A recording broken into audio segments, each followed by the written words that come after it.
Alright, what's going on, everybody?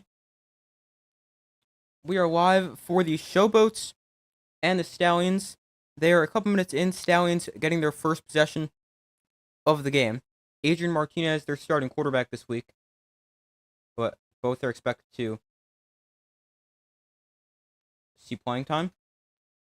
Scoreless game. We'll get back to the scoreboard in a second. Martinez, empty backfield. He will swing this out to Marable. Way late on the throw and knocked down. Brings up a second down.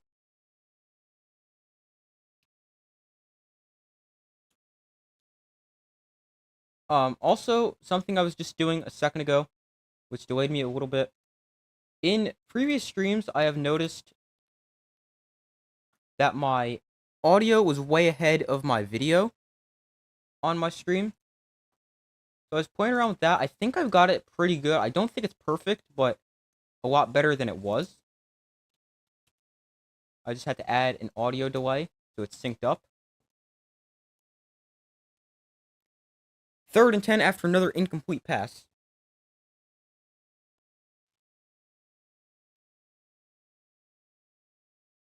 Give me 1 second to pull up the comments.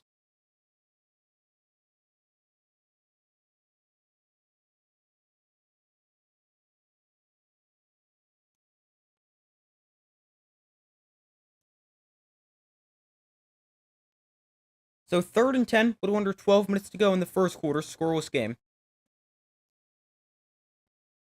Martinez in shotgun. Amari Rogers in motion. Here comes a Showboats blitz. Martinez stands in the pocket, delivers downfield. Jace Sternberger to midfield for a Stallion first down.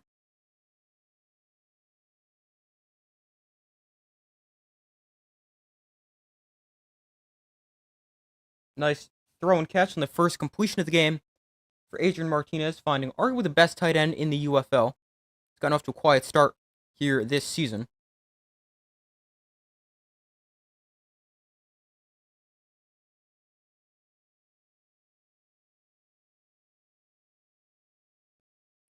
Ball on the Showboats 49-yard line. Martinez in shotgun. Marable line to his right. Got a flag that flies at the snap. Marable gets the handoff and goes nowhere.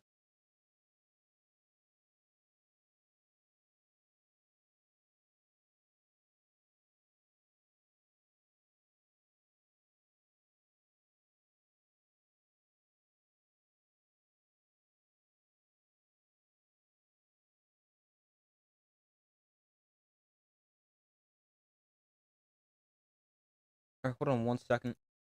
Yeah. All right, so it was an offsides penalty. Gives the Showboats, offsides penalty on the Stallions. The Showboats gives the Stallions a 1st and 5. Get to the comments in a second. Martinez hands off to Marable running right. He will run for about 2 yards. Bring up a 2nd and roughly 3. What's up, everybody? How's it going? Do I like the UFL? Yeah, I'm a really big UFL fan.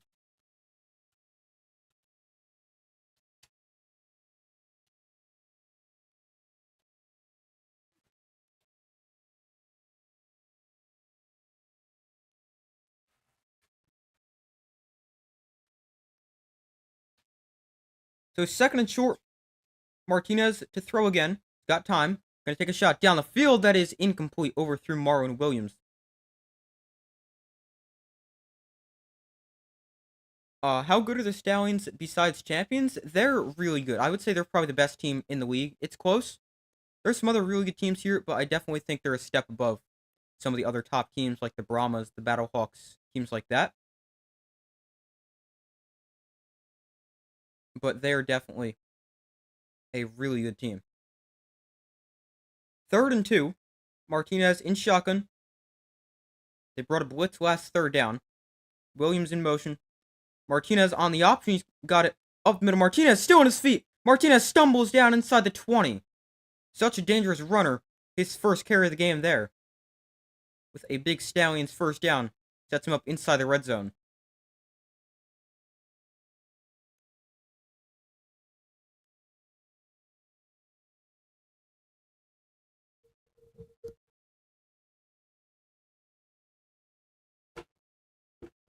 Hold on 1 second. I switch how I have things set up.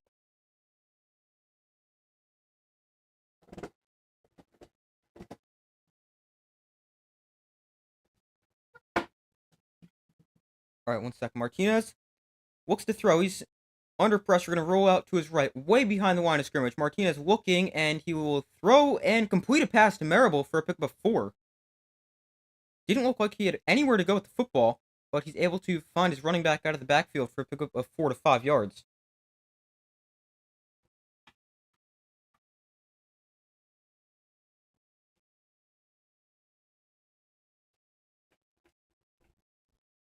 Hold on 1 second.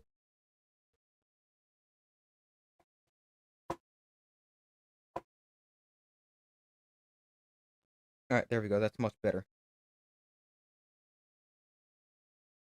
2nd and 5. Martinez under center. He'll hand off to Marable up the middle, and Marable with a run of about 4 to 5 yards. Another good pickup.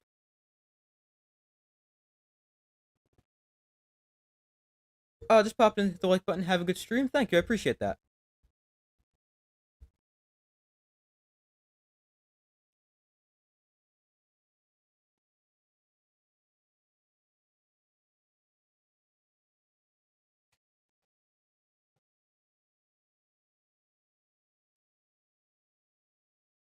So 3rd and 1 here for the Stallions. Sorry, I'm still trying to adjust. They go T formation. Marable gets the handoff. He gets a first down to the 6-yard line, pick up of about 4. So far, results in the poll, 100% of you guys have said the Stallions. Nobody has said the Showboats. Be sure to vote if you guys have not already done so.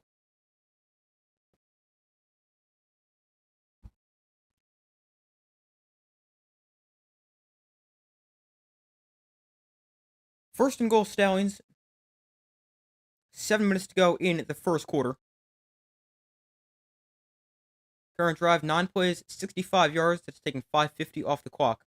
Martinez under center will hand off right up the middle, and Marable gets swallowed at the line of scrimmage.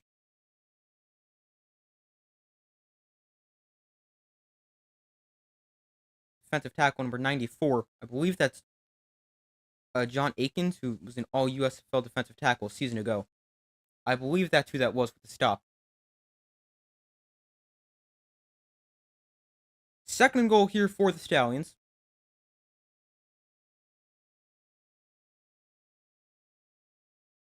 Martinez in shotgun, Marable with the back one to the left. Ball on the 7. Martinez to throw, has time, zips one, incomplete. Kevin Austin, the intended target. That'll bring up a 3rd and goal. Here's an area the Stallions struggled with last week against the Panthers. Not good in the red zone, just 1 for 6. Settled for way too many short field goals. Looking to avoid an early chip shot field goal here with a 3rd and goal.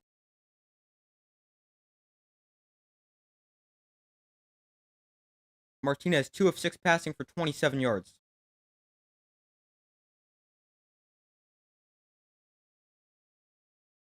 So 3rd and goal. Martinez to throw. Has time. Deflected and caught in the end zone by Jay Sternberger. Wow. That was tipped at the line of scrimmage. Right to the tight end, Jay Sternberger in the back of the end zone. What a touchdown for the Stallions, and they're on the board first. Wow.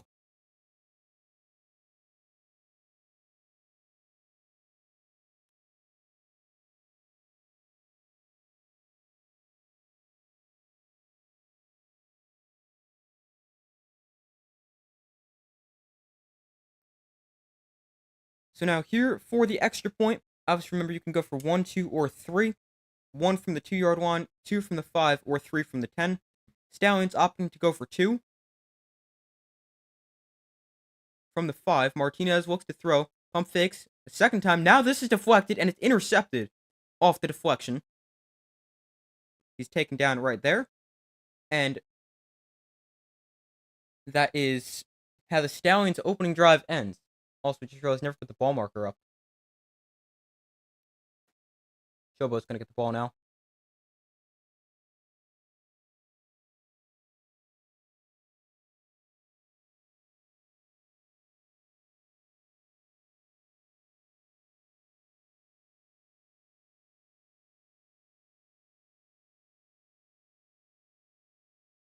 Alright, so they head to commercial. The Stallions with the early lead. It is 6-0 following their touchdown.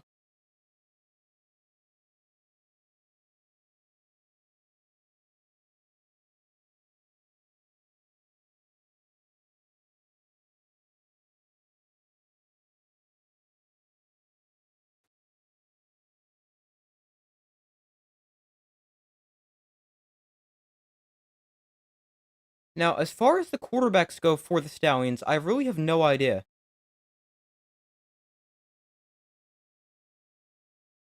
how much playing time each quarterback will get. Because if you look at the stats for the season, neither quarterback has great stats. Matt Corral, both quarterbacks have played 2 games. Corral has started both of them, has completed 51% of his passes for 254 yards, a touchdown, and 2 picks. Adrian Martinez has completed 47% of his passes for 114 yards, no touchdowns, and a pick. But they also add an element of the offense on the ground. Martinez, a really dangerous runner, the team's second leading rusher, actually the second leading rusher in the league. He has 117 yards on 11 carries, no touchdowns, and Corral 8 carries for 41 yards, no touchdowns. And now, a big reason why I don't think either quarterback has been that great is because it's hard for them to get into a rhythm when they're only playing 2 drives at a time. So, that is something to keep an eye on as the game progresses.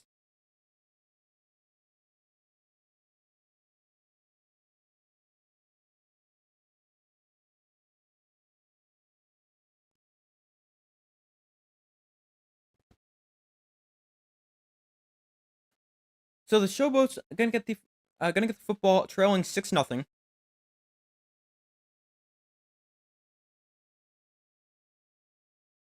Their first drive, they punted the ball away very quickly.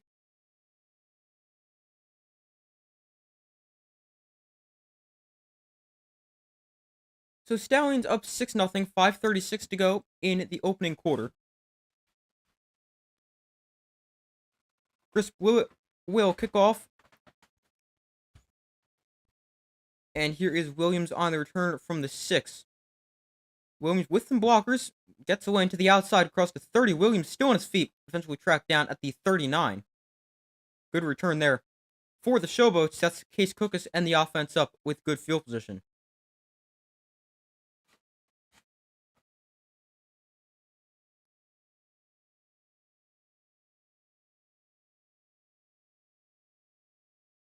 Cookus has been pressured so far from the Stallions' defensive front.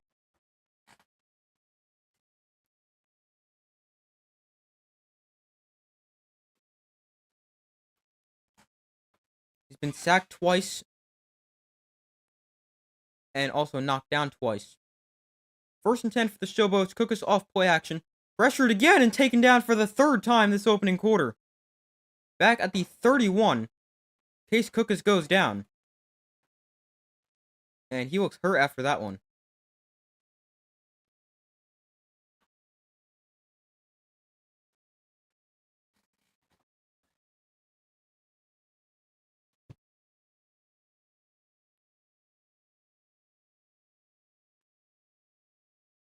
Just has not been given time, although this is a pretty good offensive line. 2nd and 17 following the sack. Cookus to throw, gets it out quickly to the outside, and he's forced out after a pickup of 6. Brings up another early 3rd and long. 3rd and 11 here.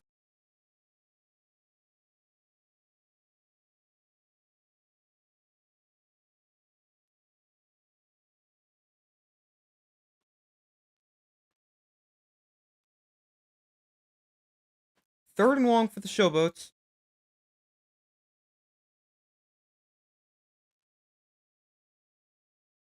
Cookus in shotgun. The back one to his left. Play clock at 5. They get the snap off. Cookus looks to throw against the blitz. He steps up in the pocket. Delivers downfield and incomplete. Looked like that got tipped at the line. It was a very wobbly pass. and that will bring up a 4th and 11. Stallions without their top cornerback Mark Gilbert this week. He is out for personal reasons.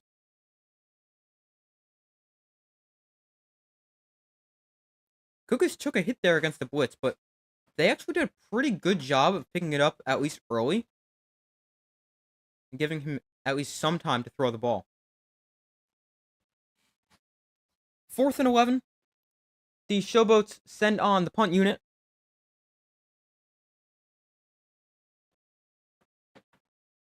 Here is the return from the 15 and a good enough return up to the 26 from Amari Rogers. And that is where the Stallions offense will take over with a 6-0 lead here in the first quarter.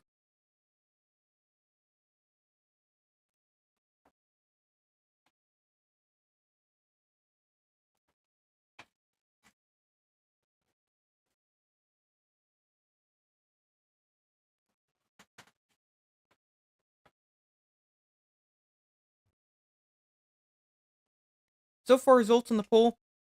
Everyone has still said the Stallions will win. Be sure to vote if you guys have not already done so.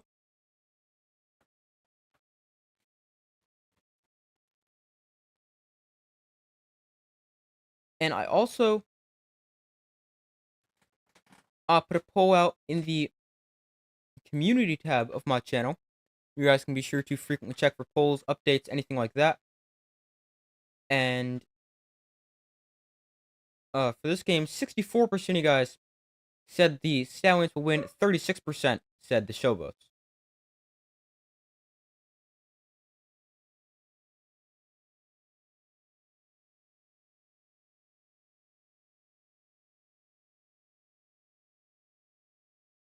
Hold on one second.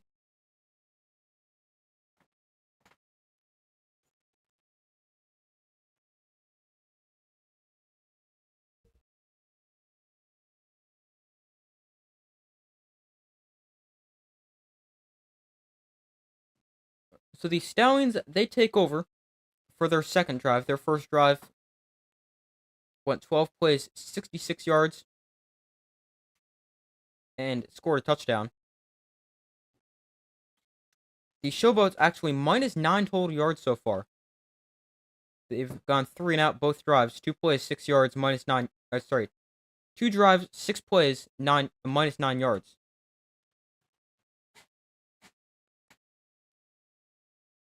Let's see what the Stallions have in store here for their second possession.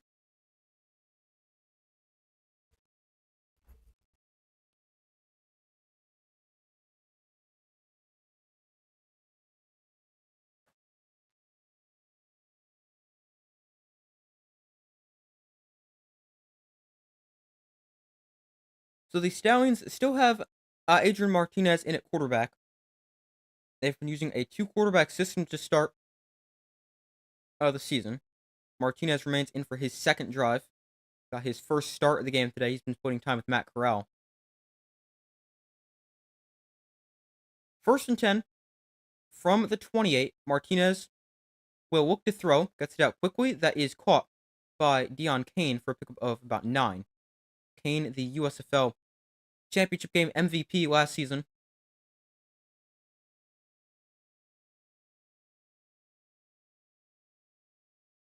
The Stallions quarterbacks, they've been very good. Jamar Smith, the quarterback in 2022, won the championship. Alex Magoo was insane last year, won the championship.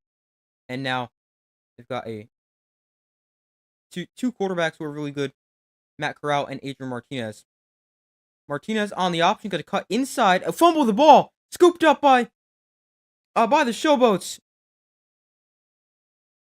And Martinez coughs up the ball, sets the Showboats up with excellent field position.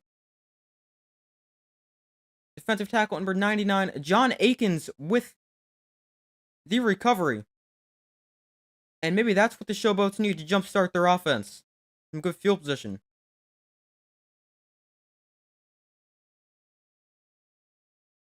Gets punched out on the tackle, and then recovered by Akins, who falls on it a couple yards after the line of scrimmage, and the Showboats take over with excellent starting field position.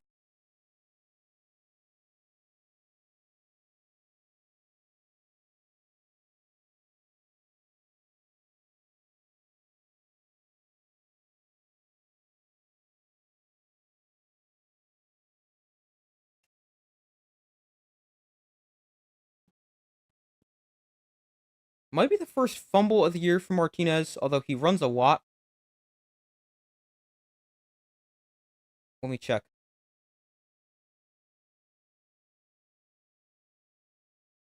No, that's his second fumble.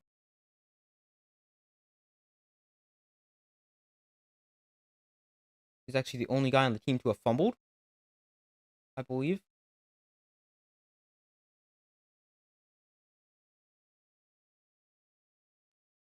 But, oh, real quick, while they're at commercial break, I want to ask you guys something. So I had been, when I streamed the past maybe 4 times, I believe, at the end of the NFL season, and now here for the UFL, I had noticed my microphone, like my audio and my video, were not synced up. My audio is significantly ahead of my video. I meant to fix that earlier today. I completely forgot until I had to eat dinner and then get on to stream. But I played around with it a little bit before I uh went live. So can you guys just let me know in the comments, is my voice, like the audio and the video, look to be pretty similar, like synced up like they should be? I tried to play around with it a little bit. I don't think it's perfect, but I think it's definitely a lot better than it had been. I just don't know how good it is. So if you guys can just let me know real quick in the comments, that would be much appreciated. All right, here's the play the Stallions fumbled on. It's really a triple option. Martinez can hand it off up the middle. He can keep it and throw it to the outside, or he can keep it and run. He opted to keep it and run. It was a very well defended play by the Showboats. They had all three options defended very well. And then Martinez was just going to dive forward for a first down, which he was in the process of doing before the ball got punched free and recovered by the Showboats. Showboats with the ball. Cookus throws that is complete for a pickup of about 6. I believe just his second completion of the day.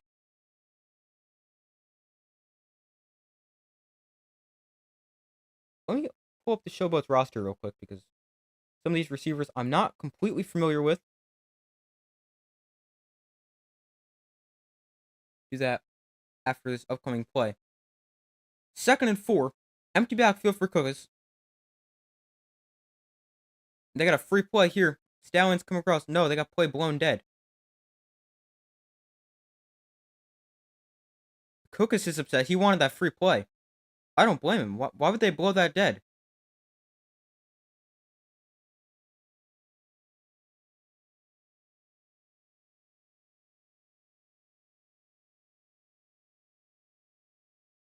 Let's see here.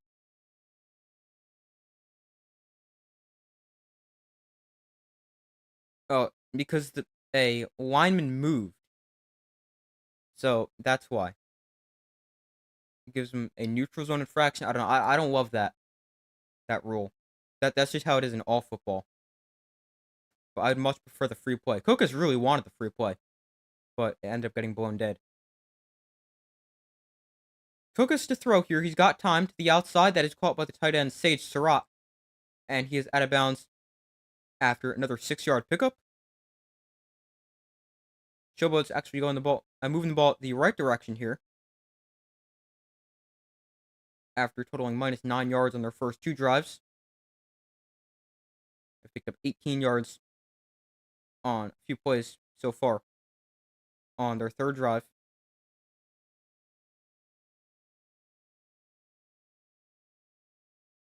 So 2nd and 2 from the 23. Cookus under center from the Stallions 23. Cookus off play action will look to throw. Cookus downfield. Had an open receiver, just wasn't looking for the ball.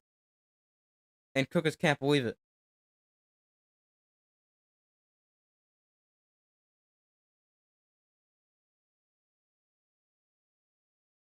They have a guy come in motion and go on a wheel route.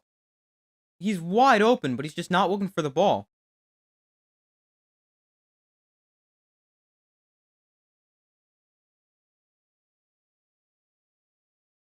So here is a 3rd and 2. 8 passes to start the game, 1 rush for the Showboats. Cookus to throw for the 9th time. Cookus quickly over the middle, Caught! Touchdown for the Showboats! Catch and run for Vinny Papel, his second touchdown of the season. And the Showboats on the board, capitalizing off the Stallion turnover, and it is now tied up at 6. Showboats can take the extra point and give them the lead. Just a slant over the middle, no one else there. And Cookus to Papel for the second time, ends in 6 points. Showboats going to be going for one. That has been their choice after touchdowns. They're 1 for 3 on extra points. All of them have been 1-point conversions. Cookus gets swung around and just kind of throws it away. So it will stay tied at 6 with 56 seconds to go in the first quarter.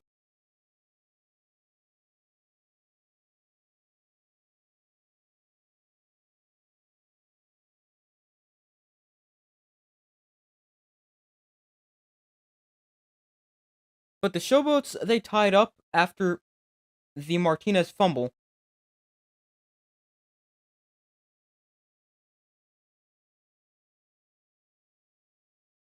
And while they go to commercial, let me pull up their roster real quick.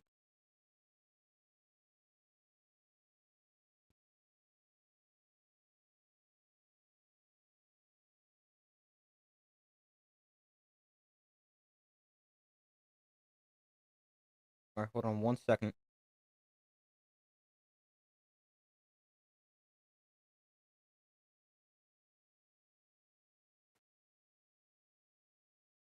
Dawood Davis was the guy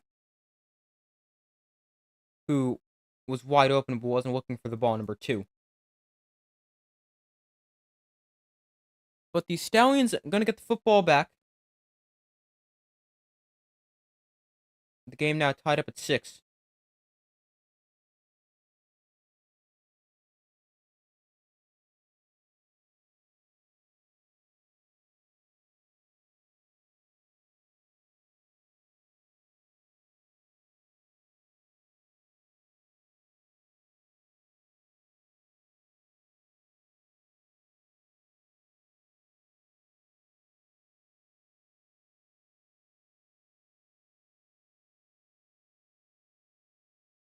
Hold on 1 second. All right. Waiting for them to come back from commercial. So far, results in the poll, 83% of you guys have said the Stallions will win. 17% have said the Showboats. Be sure to vote if you have not already done so.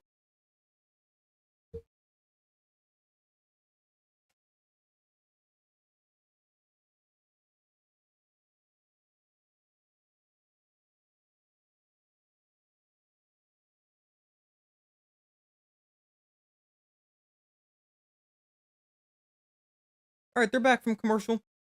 56 seconds to go in the opening quarter. Game tied at 6.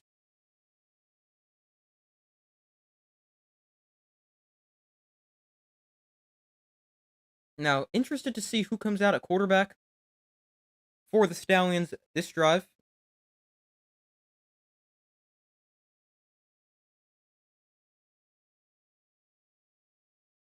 It could be Corral. Now that Martinez has played 2, he's also turned it over that one time, that previous drive. They could stick with Adrian Martinez. Interested to see. But the Stallions will get the ball back.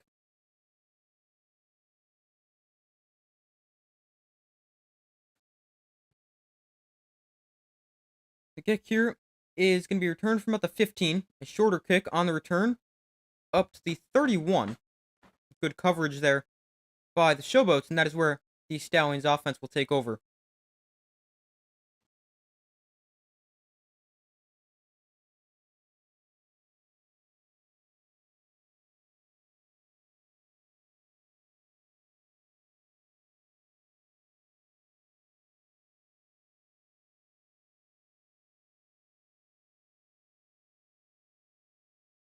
So let's see. Who's the quarterback going to be here for Birmingham?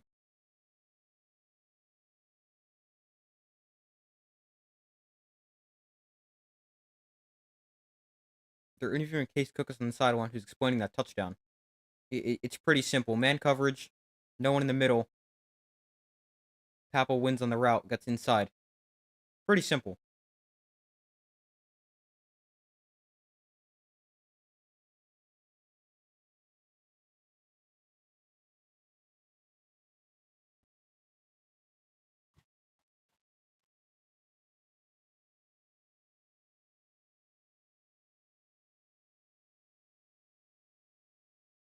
All right, so we may have some kind of re-kick here. Oh, offsides on the kickoff.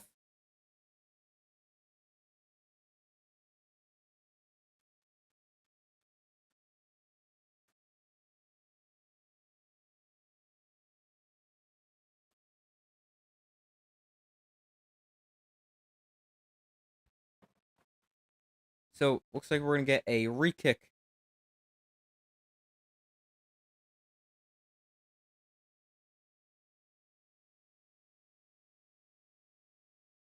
Yeah, so backed up to the 15 where they're kicking from. This kick returned from the 20. And here is return up the middle. Good return up to just shy of midfield. Excellent return in starting field position for the Stallions. Isaiah Zuber with a nice return.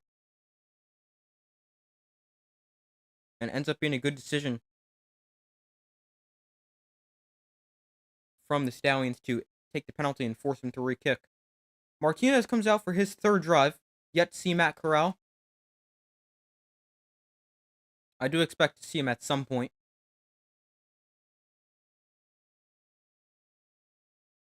So the Stallions with the football, excellent field position on the Showboats, on their own 48-yard line. Here is Ricky Person, his first carry of the game. Person with a nice run, still on his feet. Ricky Person backpedaling towards the first down mark on a nice 10-yard run on his first of the game. He's gone off to a really good start, 2 rushing touchdowns in 2 weeks. And he has been a very good second back for the Stallions to pair with CJ Marable.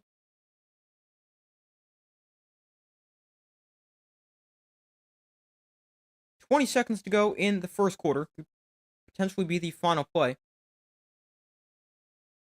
of the opening quarter. First down for the Stallions. Martinez looks to throw. Pump fakes. Martinez with plenty of time. Gonna take a shot. Way down the field. Open receiver and touchdown Stallions. Marwin Williams with a 41-yard touchdown catch. Beautiful throw from Adrian Martinez, and the Stallions are right back in front. Nice play there for the Stallions. And they did not have this game tied for long. 2 plays, 52 yards, ends in a Stallion touchdown.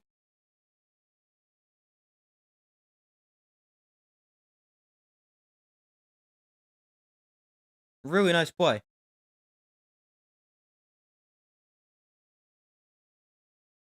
Marwin Williams, a guy who tore his Achilles in week 1 last season, missed the entire year.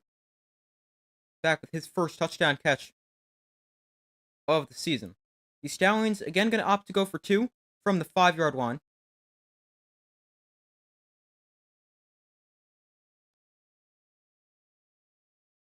Person exits the backfield. Martinez looks to throw. Martinez pump fakes. Going to step up. Martinez hasn't crossed the line of scrimmage. Now throws to the end zone. Incomplete.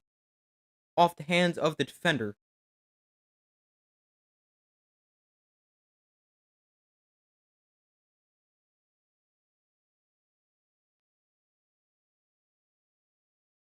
His legs could definitely be a very important factor near the goal line.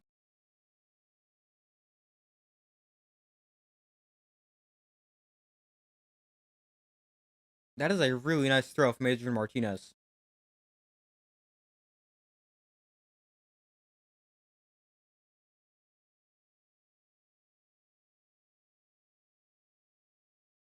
Perfectly thrown right over the shoulder. And a touchdown for the Stallions. Obviously, as I said, the extra point no good, so it's going to stay 12-6.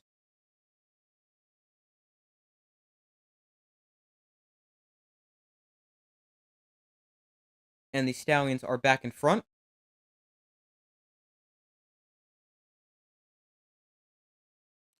2 seconds to go in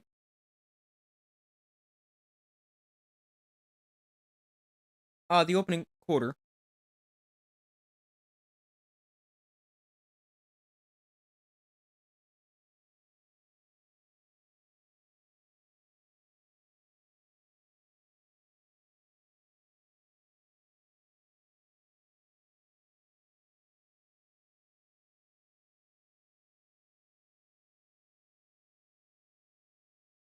So probably just going to be the kickoff to end the quarter here. Willett kicks away. Fielded at the 24 by 12. Jonathan Adams, I believe that is. He gets up to the 35. And that is how the first quarter will come to a close.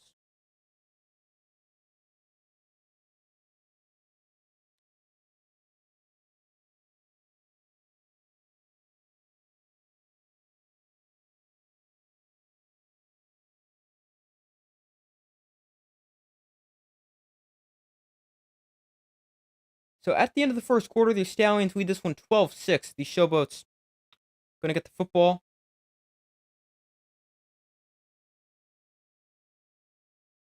After the kickoff. Hold on 1 second.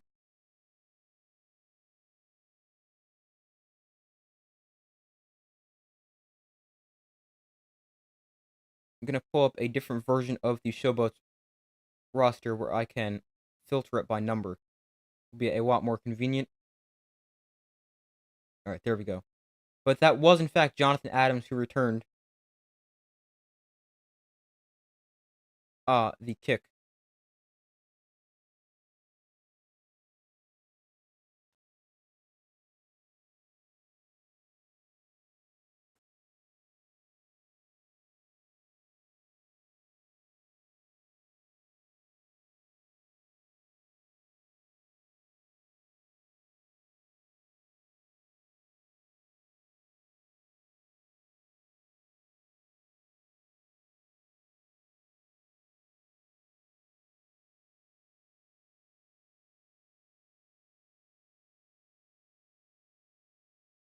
Hold on 1 minute.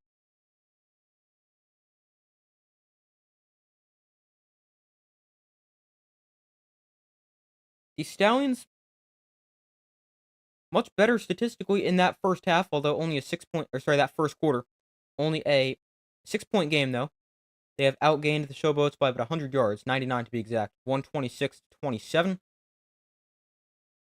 83 of those yards through the air, 43 on the ground. Stallions have also turned it over once, and that is something that is huge and why the Showboats have points. They started at, I believe, the Stallions' 41-yard line on that drive.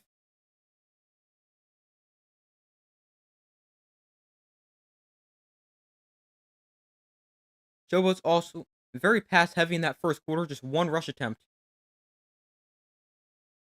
and 9 passes, I believe, maybe more. But no, just one rush attempt. So waiting for them to come back from commercial. So far, results on the poll: 90% of you guys have said the Stallions will win. 10% have said the Showboats. Make sure to vote if you have not already done so. I've got the Stallions by a score of I've got them 20-16. That was my pregame prediction. That might change.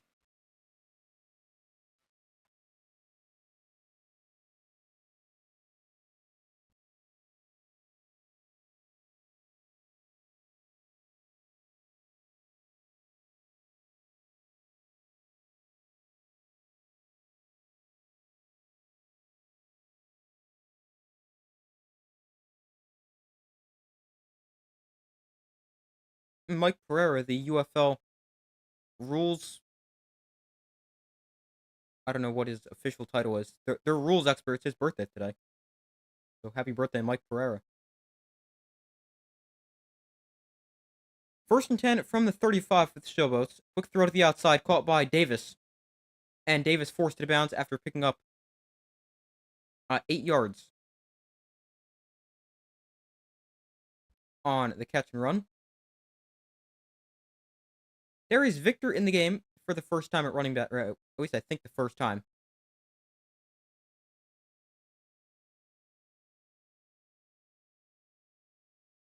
The former New Jersey General has been one of the best running backs in the USFL each of the past 2 years. Now, obviously, the Generals didn't make the cut, so here with the Showboats. Here, Victor gets the ball. Victor, not much running room, although he is going to gain the yard he needed.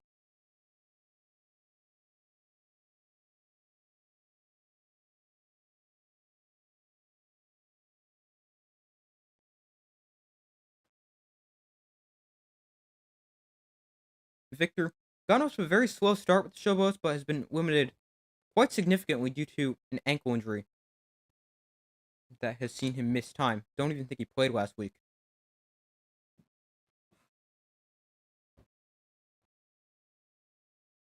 First and 10 from the 45. Cookus, another quick throw to Daywood Davis. Davis taken down after a pickup of 4.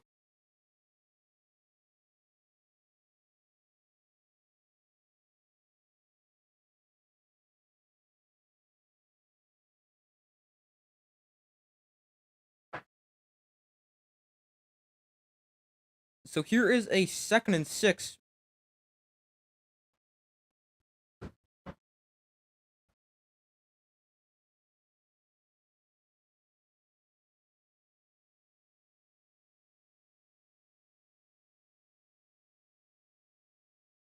From their own 49, Cookus, flea flicker. Cookus rolls to his right, pressured, and he's got nowhere to go with the ball. Cookus taken down at the line of scrimmage. Great defensive play there by the Stallions, not allowing Cookus anywhere to go with the football after the flea flicker. 3rd and 5 for the Showboats. Cookus in shotgun, Victor to the back line to the left.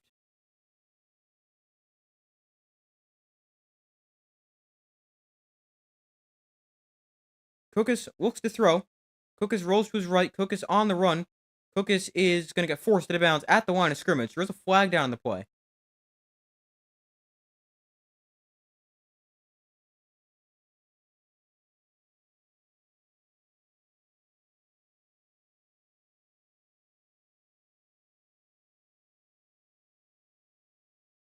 Tillman, who's gotten off to a good start this game, forces him out.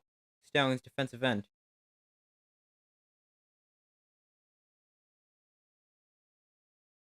It's going to be an offensive holding call. The penalty is declined. And that brings up a 4th down.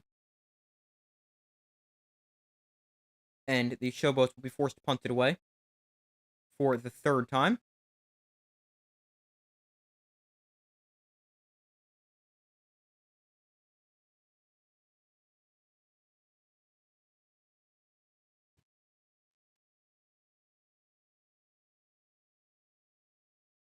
Wait a minute. The ref just said still 3rd down. I'm confused. This is either a 4th and 5 or a 3rd and 15.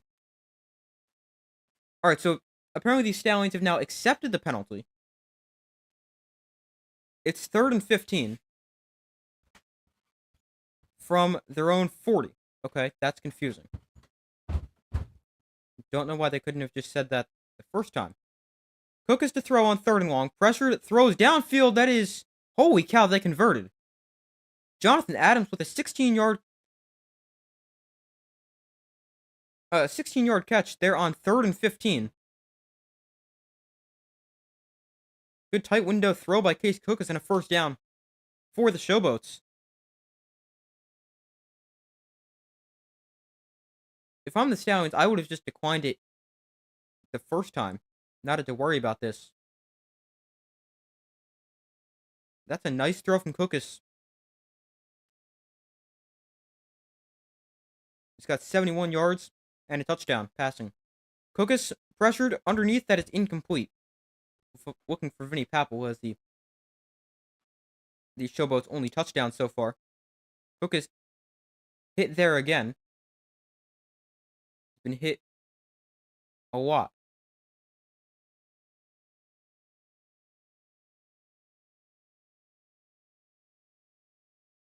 Second and 10 here for the Showboats. 11 minutes to go in the second quarter.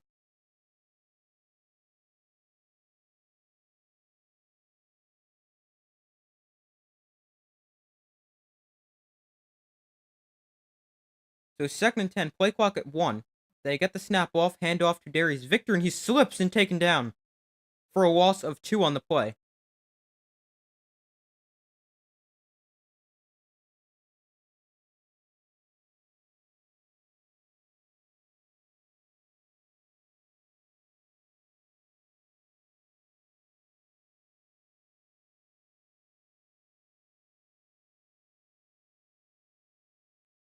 They're going to actually mark a loss of 3, so third and 13.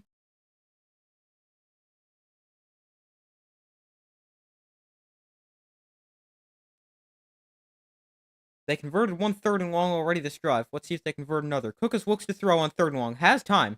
Underneath, that is caught by Darius Victor. And Victor will get taken down after picking up about 9. So it'll be a 4th and 4.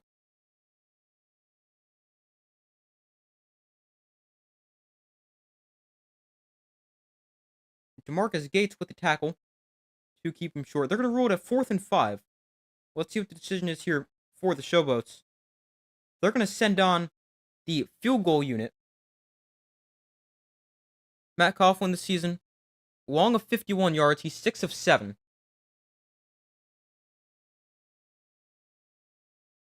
This from 57 yards away. To make it a 3-point game. It's lined up right down the middle, so he's just got to get the distance. Coughlin's kick on the way. If it's got the distance, it's good. And it is good. Matt Coughlin with a 57-yard field goal. And the Showboats make this a 3-point game. It is now 12-9. Stallions lead.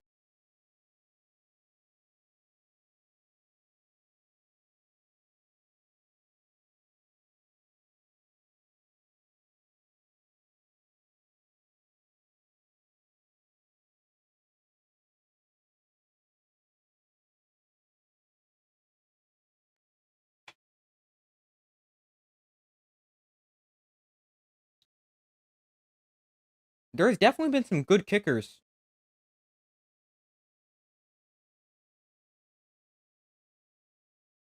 in the UFL.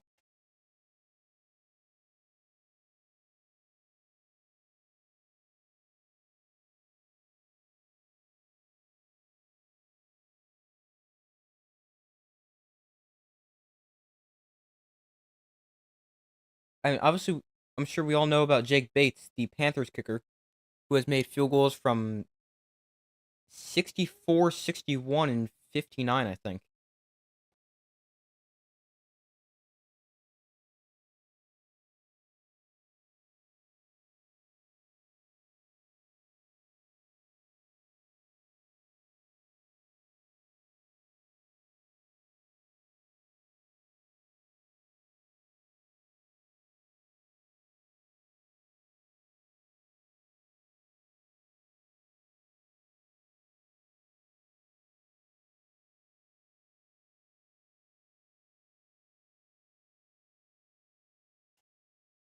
So far, results in the poll, 82% of you guys have said the Stallions will win. 18% have said the Showboats. Be sure to vote if you have not already done so. So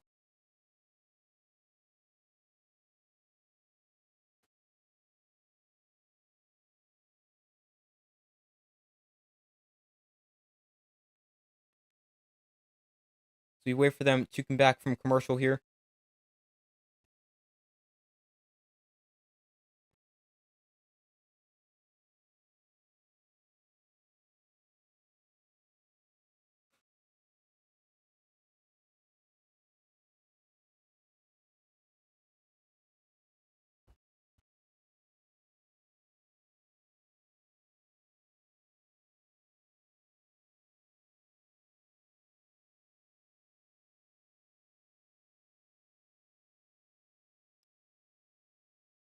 All right, they're back from commercial.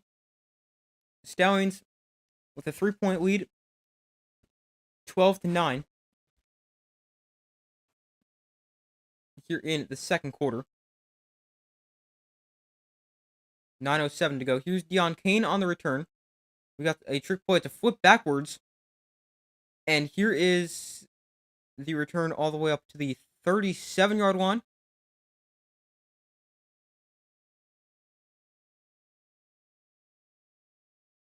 Martinez onto the field yet again.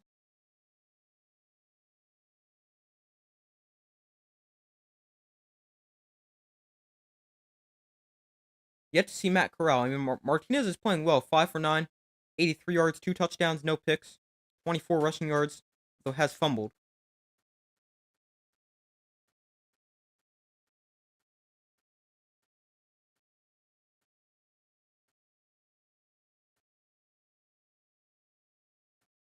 So 1st and 10 from the 38. Martinez in shotgun. A look to throw. Martinez quick throw underneath, caught by Sternberger for a gain of 8. Flag comes in.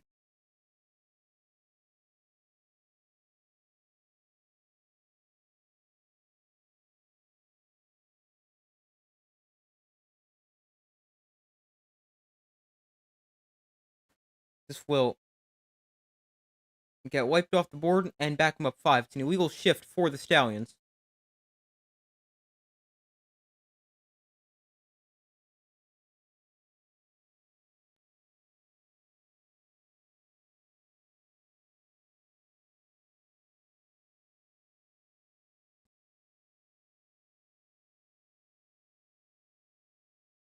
So 1st and 15, following the penalty.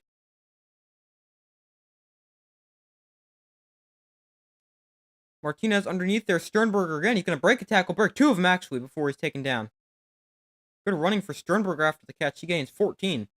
Brings up a 2nd and 1.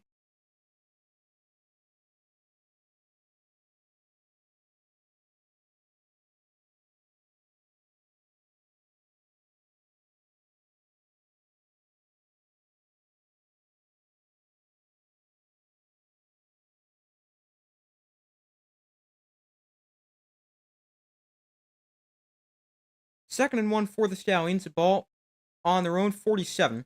Martinez with a handoff to Person. Lowers his shoulder, has a 1st down. Fighting through more contact. Person still on his feet.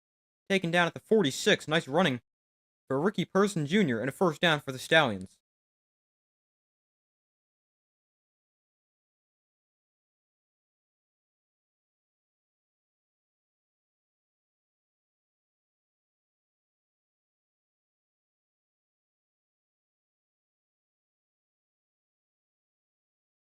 They just completely ran over that first guy. Powerful running there. The Stallions have outrushed the Showboats 53 to -2. Martinez looks to throw out the Person in the flat. Person with a nice move makes guy loses balance, and then a pickup of 4 on the play. Another good looking drive for the Stallions.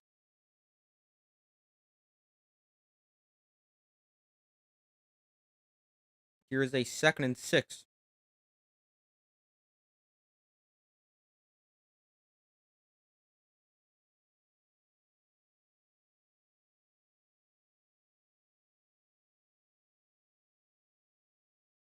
So 2nd and 6, about 6.5 minutes to go.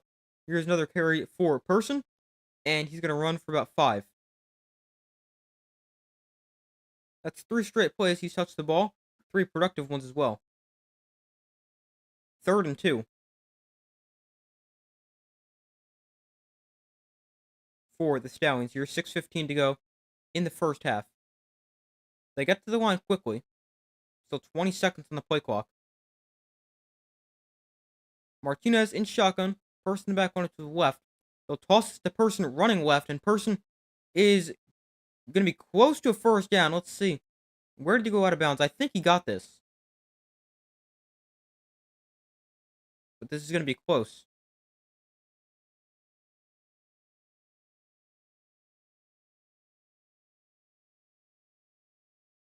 Yes, that's a 1st down. That's close. but I think he got it.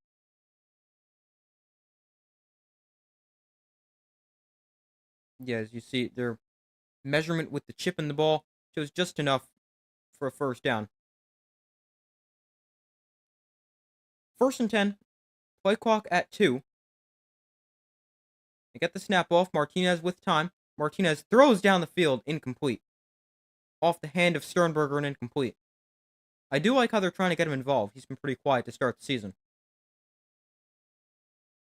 But he is a very good tight end in the UFL, arguably the best in the league. I would say he is the best in the league, but he's right up there with other guys like Sage Surratt, Sal Cannella. I feel like I'm forgetting someone else.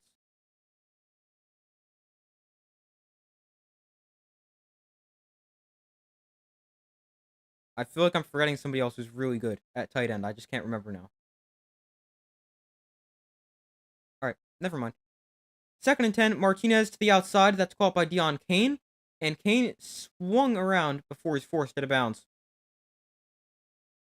Picking up 11, another Stallion first down.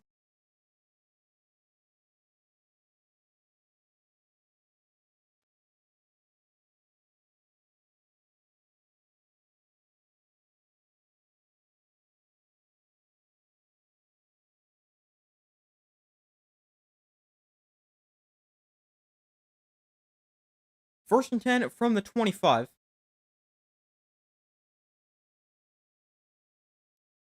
Martinez pump fakes the screen. Now Martinez is going to roll out to his right, and that is a low throw to Ricky Person. Was that completed? They're going to say no. It bounced. If completed, it would have been a pickup of 5. 4:21 to go in the second quarter.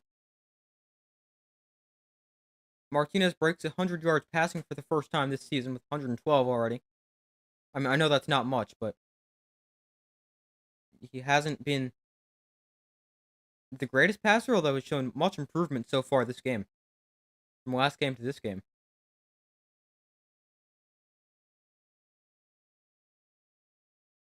Martinez looks to throw, throws downfield. That is caught by Zuber. Zuber still on his feet. Inside the 10-yard line. He's taken down at the 9. Nice catching and run there. That is not Isaiah Zuber. Okay. Benjamin Victor. Get them confused all the time. Oh, Isaiah Zuber might be 18. Victor 16. But Victor with his first catch of the game. A nice catch and run.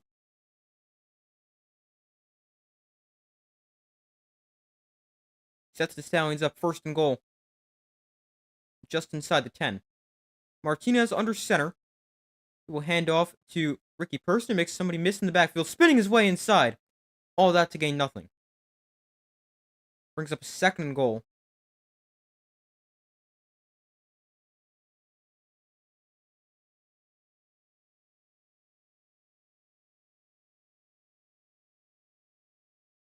Each team still with all 3 timeouts here in the first half.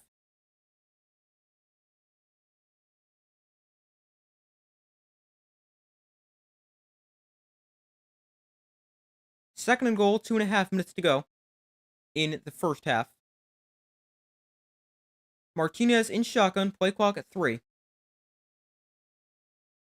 The handoff to Person up the middle, and he's going to weave his way through defenders to the 5, which will set him up with a 3rd and goal. Don't have to run another play before the 2-minute warning. And they're not going to.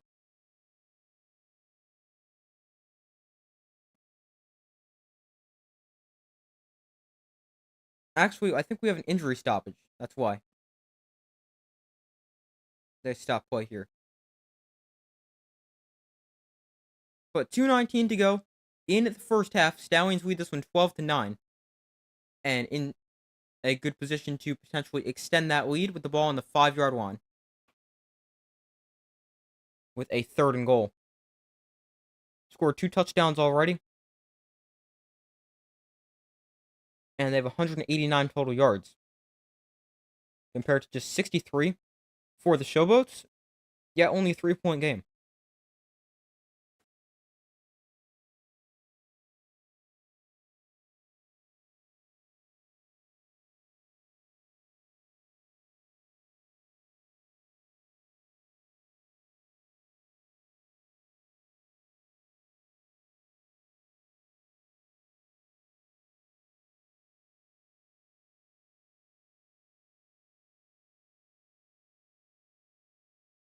Hold on 1 second.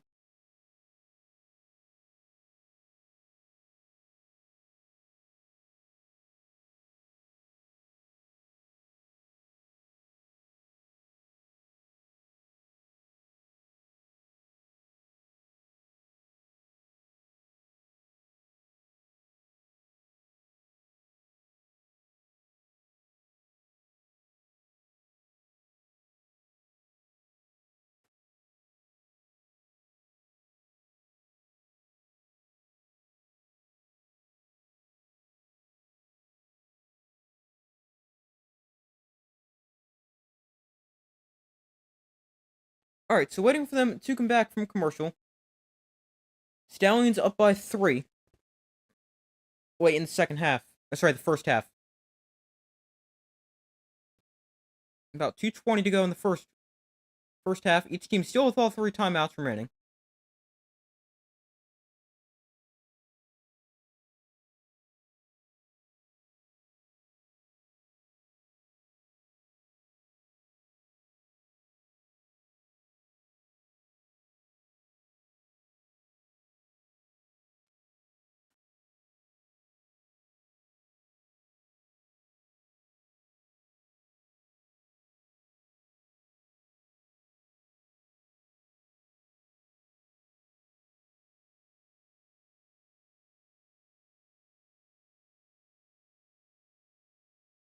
So 3rd and goal for the Stallions. 2:19 left in the first half. By the way, the Showboats did use a timeout after that play, so they have 2 remaining. Empty backfield for Martinez against the blitz. He pump fakes. Martinez going to tuck it and run. Martinez to the outside, dragged down by Reeves. A touchdown saving tackle. And that brings up 4th and goal. That is a huge tackle by Reeves.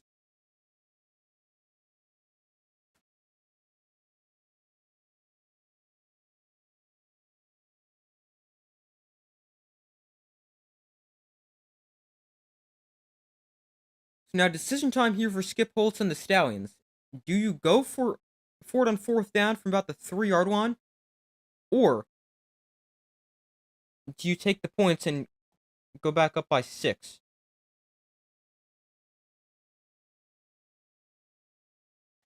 Sorry, I got the linebackers confused for the Showboats. That wasn't Reeves. That was Ferguson. Greg Reeves is 41. Jordan Ferguson's 42. My bad. But 2 minutes to go here in the first half.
So still waiting for them to come back from commercial.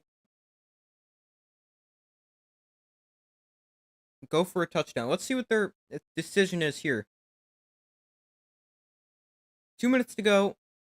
They will kick a field goal. Chris Blewett on to attempt a very short field goal. I wouldn't hate that decision to go for it here on 4th down.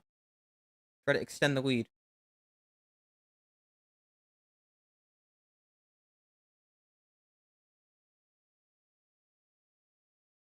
But to extend the lead further. Blewett 5 of 6 on the season.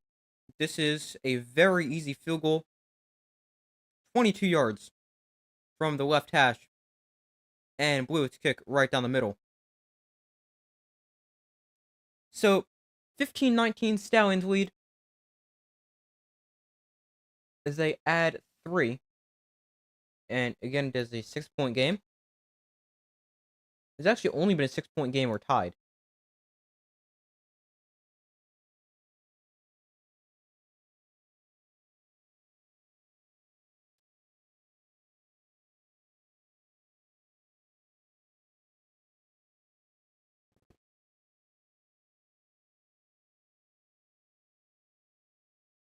So let's see if these Showboats can do anything before halftime. Plenty of time. 2 timeouts to work with as well.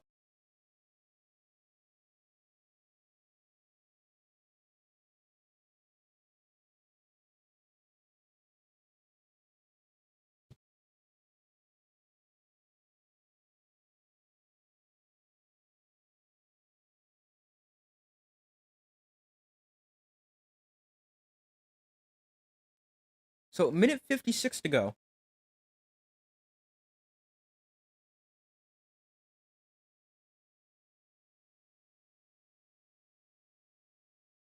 Chris blew it on to kick this one away.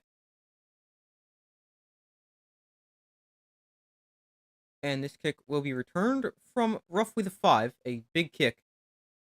Williams on the return up the middle, and he's taken down at the 29. Case Cookus and the offense back onto the field with a minute 50 to work with.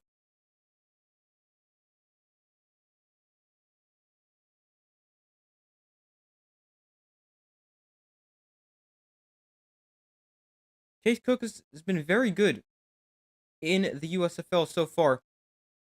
First in yards and touchdowns, combining the 2022 and 2023 seasons, and has also been pretty good here so far in the UFL, which is obviously the merged league between the USFL and the XFL. Cookus to throw on first down. He's pressured, rolls to his right, and he'll find Victor for a gain of about 3. Minute 40 to go. 2 timeouts for the Showboats. The clock does temporarily stop on first downs until the ball is spotted, just like in college. 2nd and 6. Cookus looks to throw. Cookus with time, steps up in the pocket, rolls to his left. Cookus gets rid of it as he's hit. A little slow to get up. A flag comes in at the line of scrimmage. Could be a hold. It will be a hold.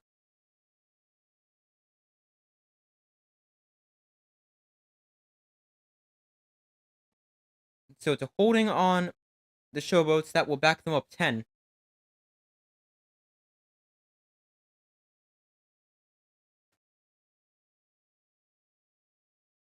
It's on their right guard, number 51. Yeah, that's a hold. So backed up 10 yards, now 2nd and 16 with a minute 17 left in the second quarter. That is the 4th Memphis penalty for 30 yards. Stallions 2 penalties, 10 yards. Cookus in shotgun will look to throw. Cookus to the outside. That is caught by Adams, who's going to get swung out of bounds after picking up about 9. To make this a 3rd and more manageable, it's going to be 3rd and roughly 7.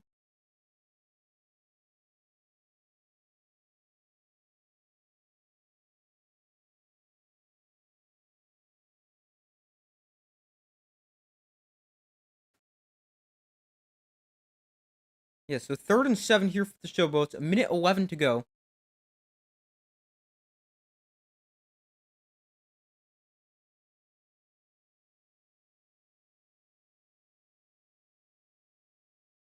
Third and 7, Cookus to throw.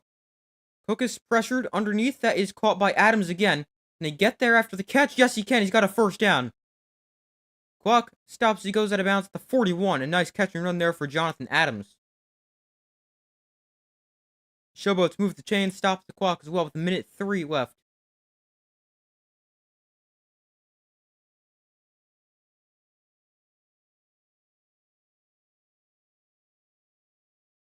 This is a drag route from Adams, and he's able to do a really nice job avoiding Kayava Tizino,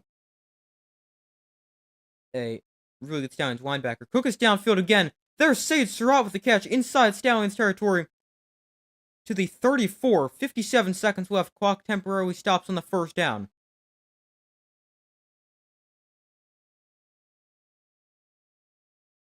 And I think we're going to get the first timeout spent by the Showboats. Or, sorry, second timeout spent by the Showboats here.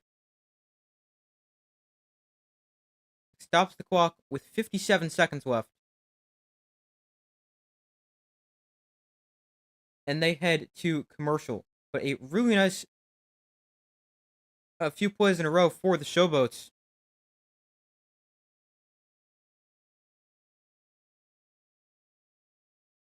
And they're now inside Stallion territory at the 34, looking to potentially get some points before halftime. They'll have one timeout left. Stallions still all three left.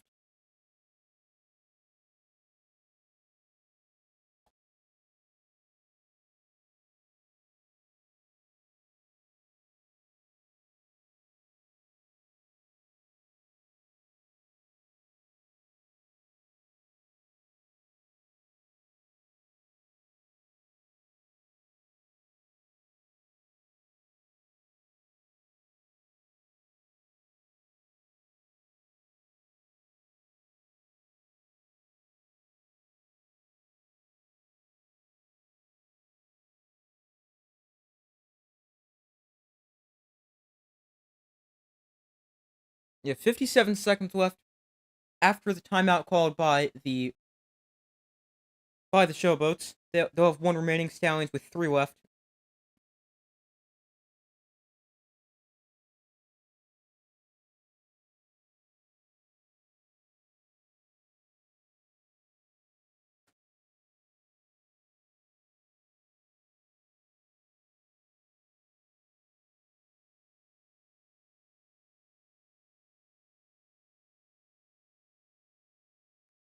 So far, results in the poll: 71% of you guys have said the Stallions will win. 29% have said the Showboats. Be sure to vote if you have not already done so.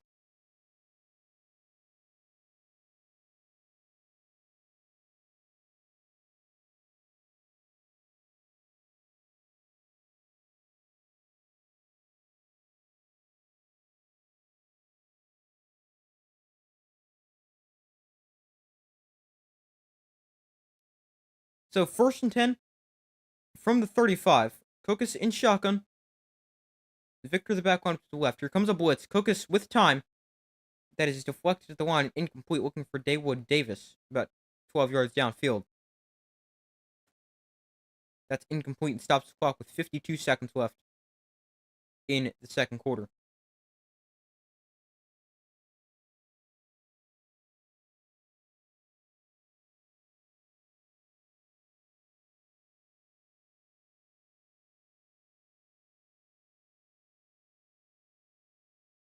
So here is a 2nd and 10 after the incompletion.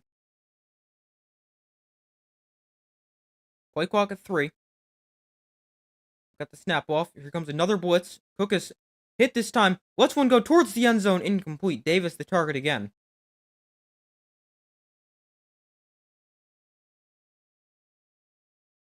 3rd and 10 for the Showboats. They are in field goal range. Coughlin hit a 57-yarder before. This would be a little over 50.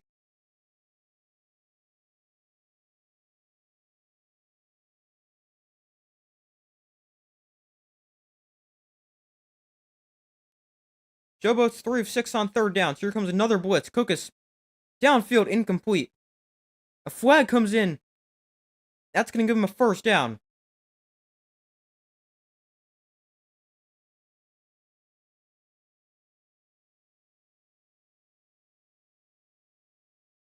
Let's see, 42 seconds left in the first half.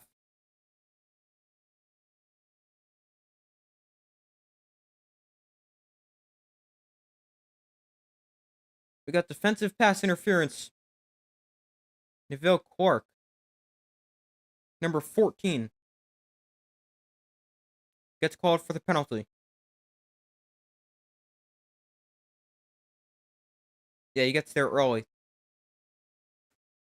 That's a good call.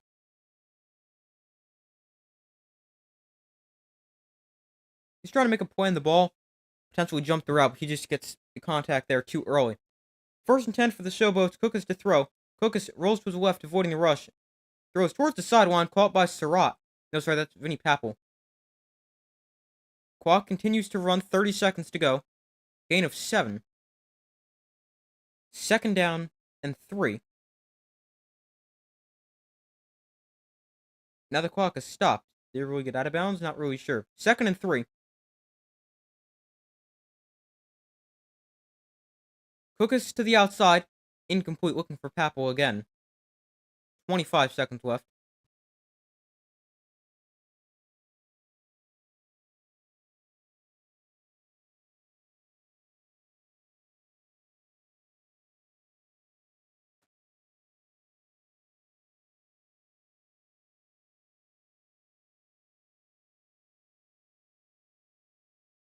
Third and 3, 25 seconds left.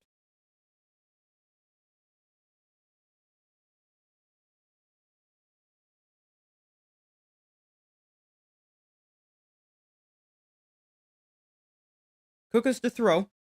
Cookus rolls to his right. Cookus still looking, now throwing downfield, incomplete. Jonathan Adams, the target at the goal line. 4th and 3.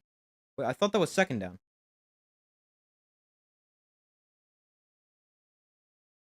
Apparently not. No, that was 3rd down. So 4th and 3, they will send on the field goal unit for the 2nd time today. Matt Coughlin, 1 of 1 from 57, a season long. This one from 34 on the left hash. Coughlin's kick is good. 15-12, another 3-point game.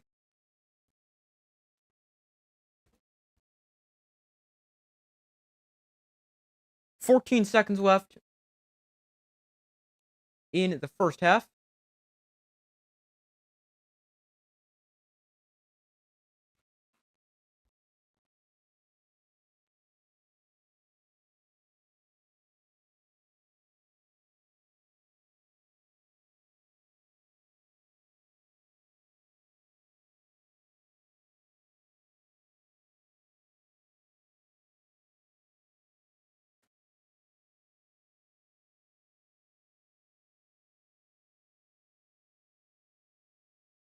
I doubt the Stallions will have time to do anything despite having all 3 timeouts. Quarterback Adrian Martinez started off slow, 1 for 4, 22 yards, no touchdowns. Since then, he's 8 for 11 for 106 yards and 2 touchdowns. Has really gotten into groove here.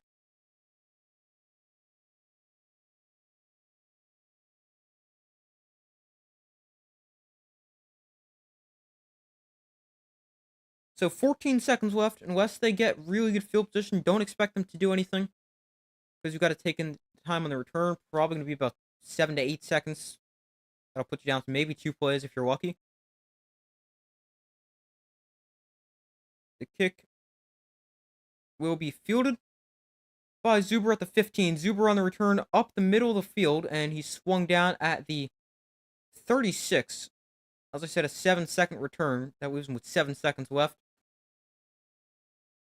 Don't really expect anything too crazy here for the Stallions. Maybe they'll hand it off, although I would probably just expect them to take a knee.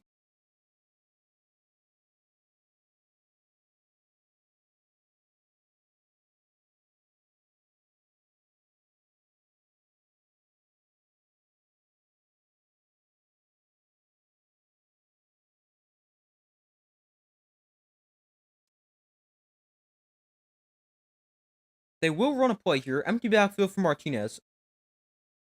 And now here comes the final timeout for the Showboats. Wanted to see the formation the Stallions had lined up. They went 3 receivers, a tight end, and a running back, all split out wide, leaving an empty backfield for Martinez.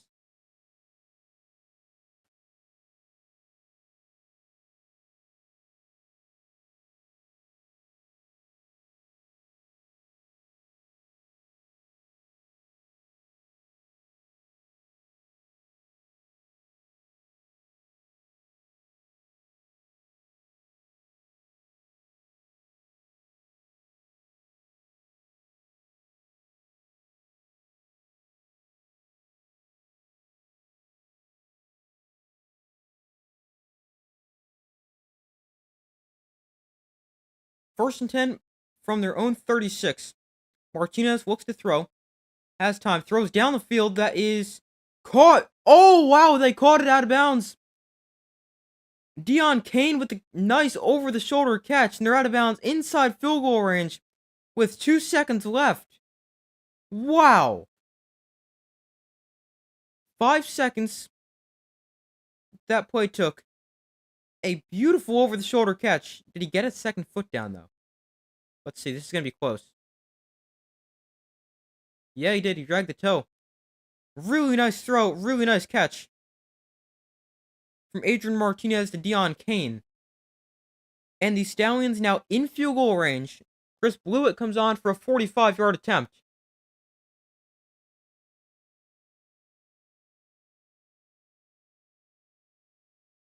They are going to take a look at this to see if he got both feet in bounds. I think he did. I think he caught it. Didn't know if he got the right foot down, but it looks like he was able to just tap the toe. Mike Pereira going to take a look. The call on the field, out of bounds with 2 seconds to go, completed catch.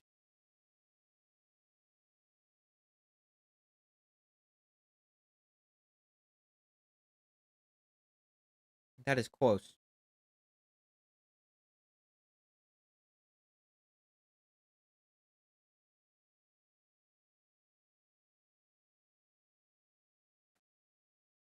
So the call stands.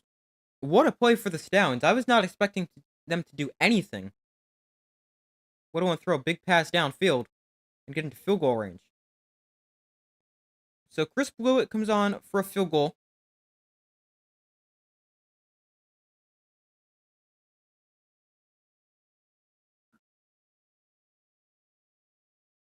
It's going to be 46 yards from the left hash with 2 seconds left. Blewett's kick on the way and good. So 18-12, the Stallions lead the Showboats heading into the second half. What an end to the half there for the Stallions.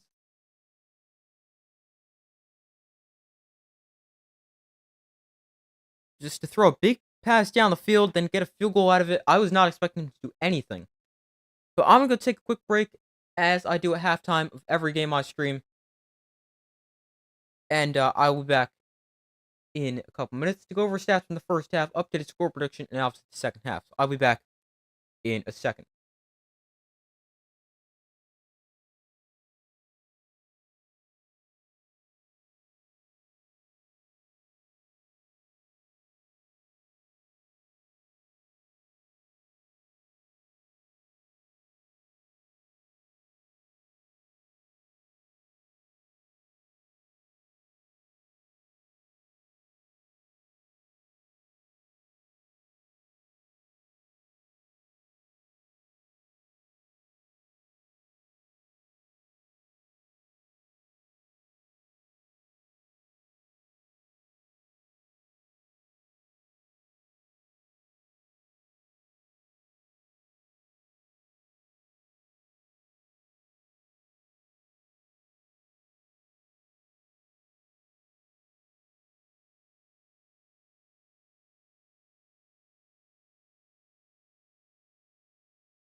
Alright, I'm back. Thank you guys for staying with me as I took a quick break.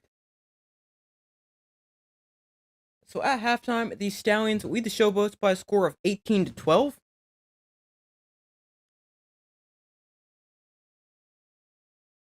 This is the second game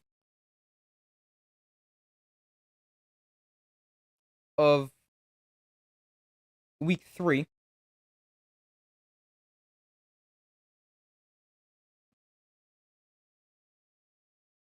Here in the UFL, the defenders beat the Renegades by a score of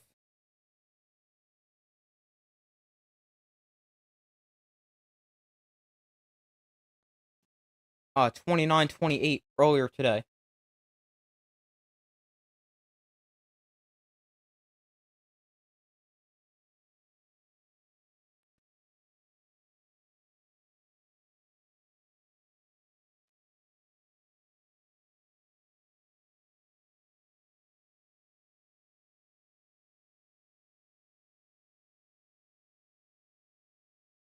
But as far as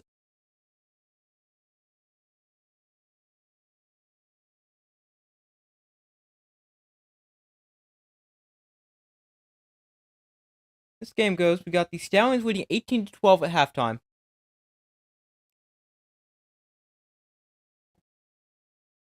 And my original score prediction was 20-16. I think we're going to see a lot more points scored than that.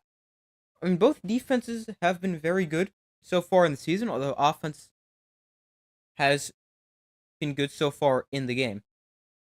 As far as an updated score goes, let's go with the Stallions by a score of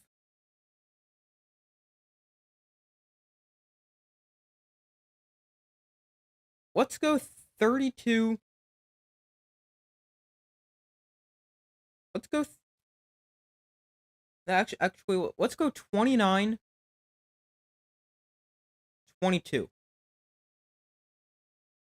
Updated score prediction 29-22. Stallions over the Showboats. Going over stats from the first half. Beginning with player stats for the Showboats. Case Cookus, 13 of 20. That's a 65% completion percentage for 132 yards. And a touchdown, no picks. Very pass heavy for the Showboats. 20 pass attempts to just 4 rush attempts. Also, there's been a couple sacks in there as well. So I think it's 23 pass attempts. Then you look at the rushing numbers. In total, they have 4 carries for -1 yards. Case Cookus has 1 scramble for a yard. Darius Victor, 2 carries for a loss of 1. And some other guy, Swen, I've never heard of. 1 carry for a loss of a yard. Then receiving for the Showboats. Jonathan Adams, 4 catches, 40 yards. Sage Surratt, 3 catches, 37 yards. Vinny Papel, 2 catches, 30 yards. Daywood Davis, 2 catches, 13 yards. And Darius Victor, 2 catches for 2 yards.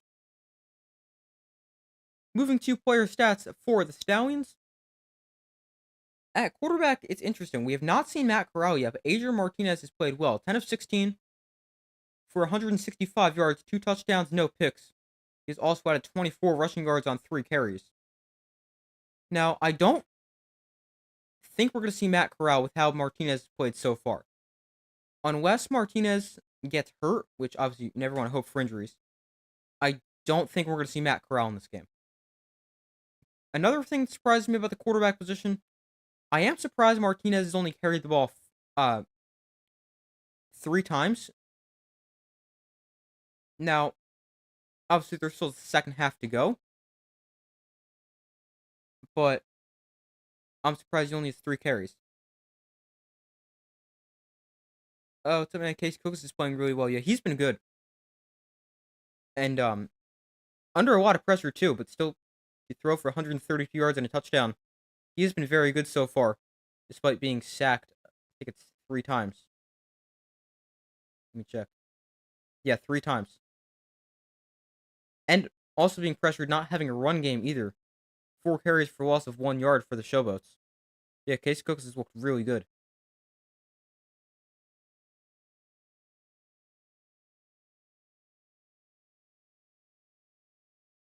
Continuing rushing stats for the Stallions. Ricky Person Jr., 6 carries, 28 yards. I just briefly spoke on Martinez, 3 carries, 24 yards. And CJ Marable, 4 carries, 10 yards. Surprised they haven't gotten him more involved. Then receiving for the Stallions, Deion Kane, 3 catches, 57 yards. Jay Sternberger, 3 catches for 42 yards and a touchdown. Marwin Williams, 1 catch, 41 yards, a touchdown. Benjamin Victor, 1 catch, 16 yards. CJ Marable, 1 for 5. Ricky Person, 1 for 4. Amari Rogers and Kevin Austin have both been targeted once, but have not come away with the catch.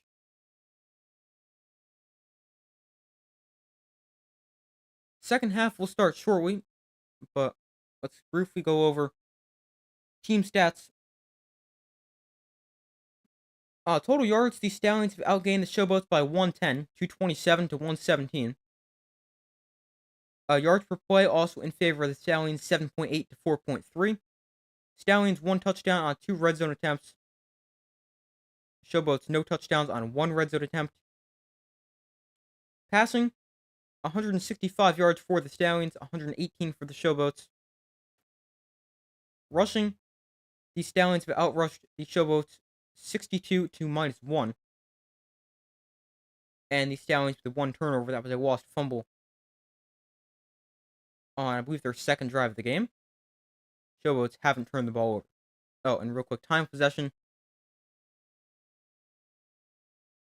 It's pretty close. 16 minutes for the Stallions, 14 for the Showboats.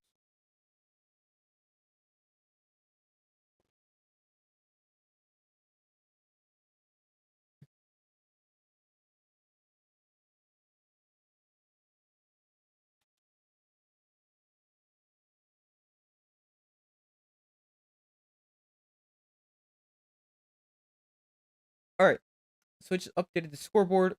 Stallions will get the ball to begin the second half, up by 6.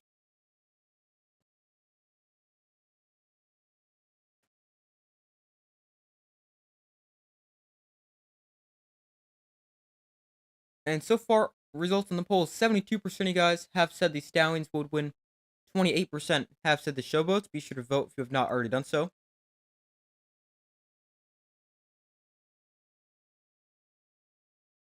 Stallions looking for their 10th consecutive win, as they're on a 9-game winning streak, which dates back to last season as well. 2-0 this year.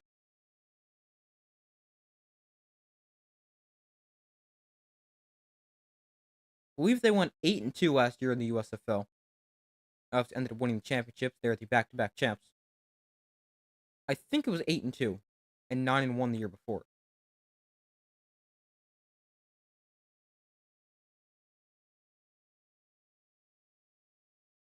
Almost positive.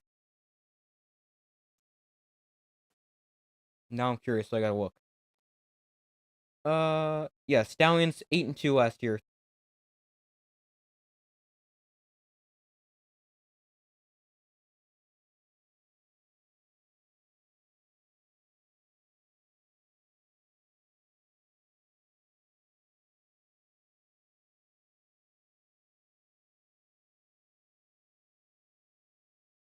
So the Showboats set to kick off here to start the second half.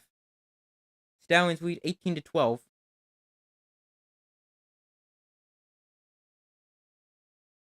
Kick is away, and it will be returned from the 5-yard line by Isaiah Zuber. He's up to the 30 and taken down at the 31. And that is where the Stallions offense will take over.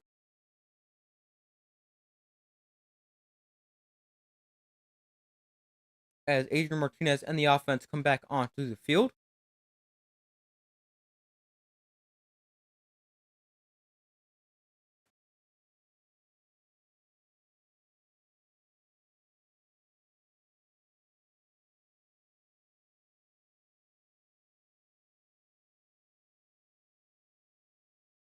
First and 10 for the Stallions from their own 31. Martinez in shotgun. He will look to throw. Martinez with time. Martinez steps up in the pocket. Now rolls out to his right. Martinez on the run. Throws downfield. That is caught. Nice. Really nice grab along the sideline by Deion Kane. Keeping the feet in bounds. And another big chunk play for the Stallions. Kane all the way to the 45-yard line of the Showboats. Another really nice throw and catch from Martinez to Deon Kane. They had one really nice right before the half. Put him in field goal range.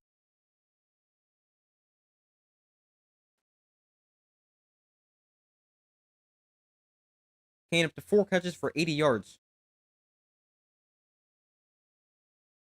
1st and 10, Martinez hands off to Marable, who's almost able to break free. Ends up gaining 6.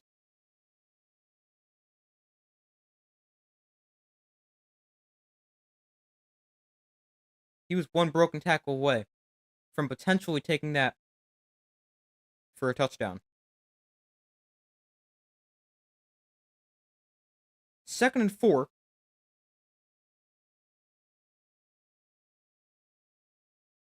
From the Showboats 39. Martinez hands off to Marable again. He makes a cut and is taken down for picking up 3. We'll bring up a 3rd and short.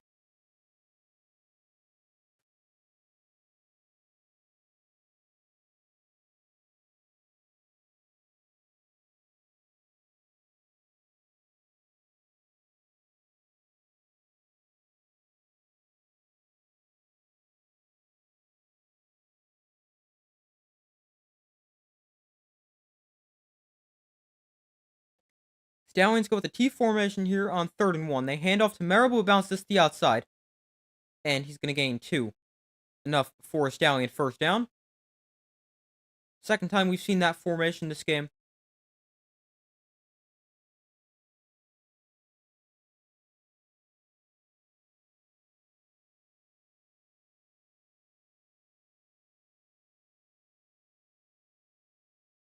The Stallions 27 rushing 1st downs this season. That is the most in the UFL.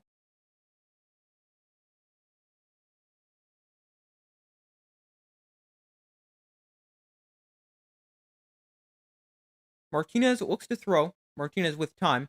Throws downfield towards the end zone. Incomplete. Flag comes in. Interference. There's a flag in the backfield as well. Really don't even think Deon Kane, the intended receiver, was expecting a flag to come out of the official's pocket. These penalties might offset. They could also both be against the Showboats.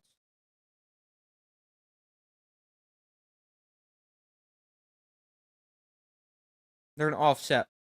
Offensive holding and defensive pass interference. They offset, and it's a replay 1st down. I didn't even like that pass interference call.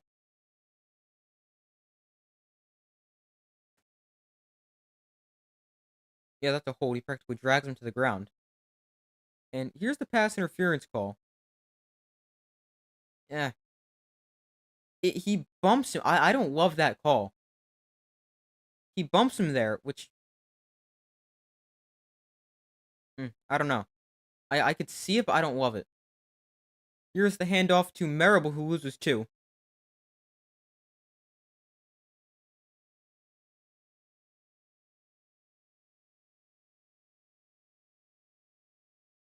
Second and 12.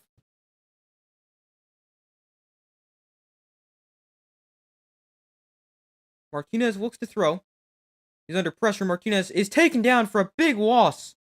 Adrian Martinez goes down for his sack. First Showboat sack of the day. And that is a huge loss. Back-to-back losses for the Stallions. It was 2nd and 12. You're probably looking at 3rd and 20, maybe even longer.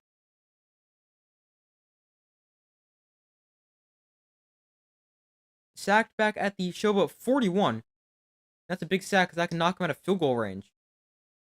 It is 3rd and 21. Martinez looks to throw. Showboats rush 5. Martinez downfield, incomplete. Bounces short of the intended receiver, Deon Kane. That brings up 4th and 21. And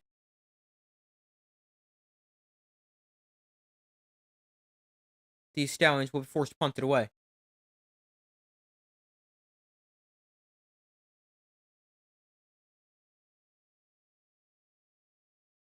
So Kobe Wadman, the first, he's on for the Stallions' first punt of the day.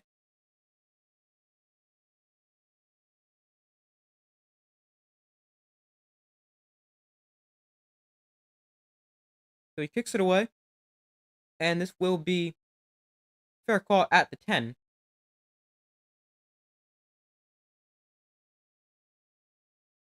And Case Cookus and the Showboat offense will take over for their first possession here in the second half. Stallions still up by 6.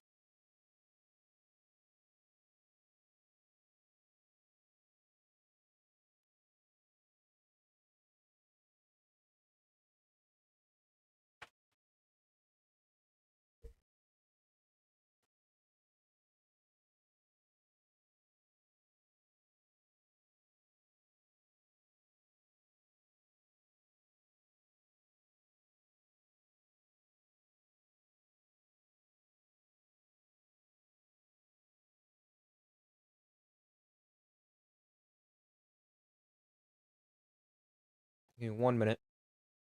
I want to check something real quick.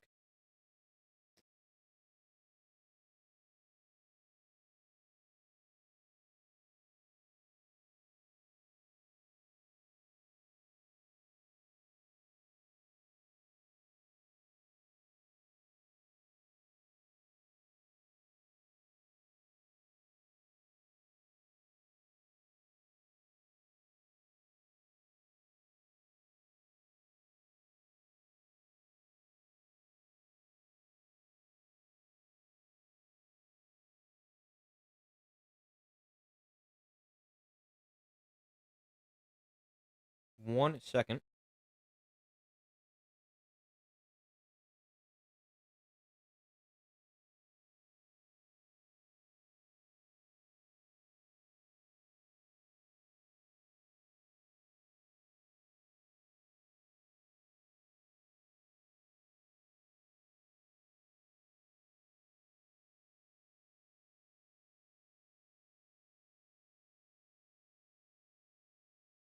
So waiting for them to come back from commercial. Showboat's going to get their first possession here in the second half.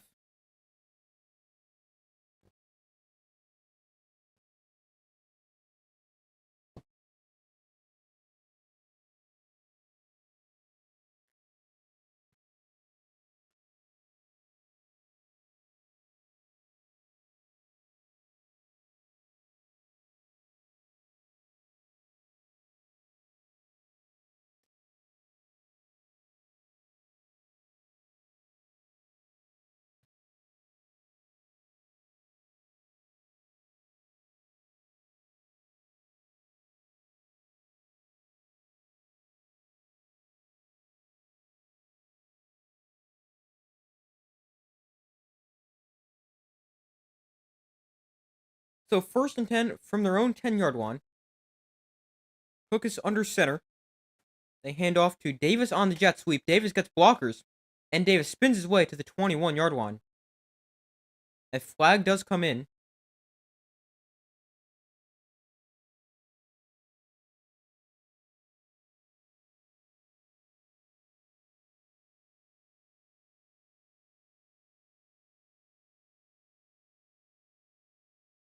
And this will get brought back as a holding call on tight end Sage Surratt.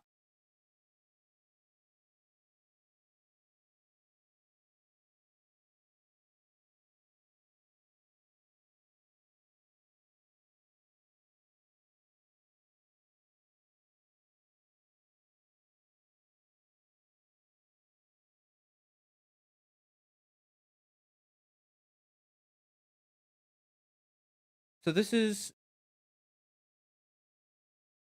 first and 18 from the 2. Okay, not sure how that is. Here's the handoff. This could be a safety. No, he's able to get out of there. And he'll run forward to the 5-yard line.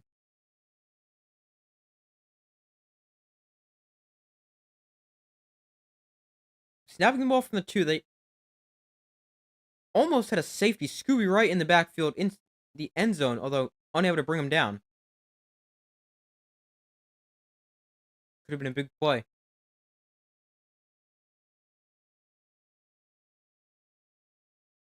That was Swen with his second carry of the game, I believe. After back-to-back run plays, one called back due to a hole. Here's 2nd and 15. Play clock at 2. We're gonna get a free play. Cookus is taken down in the end zone. The ball comes out. The Stallions recover in the end zone, but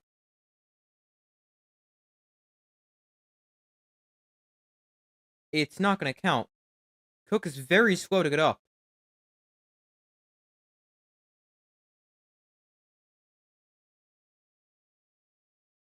This is going to be an offsides penalty on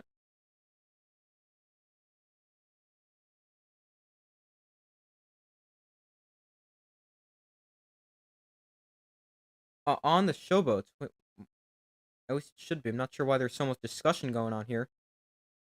This is pretty clear to me. You got offsides. Yeah, there's the offsides.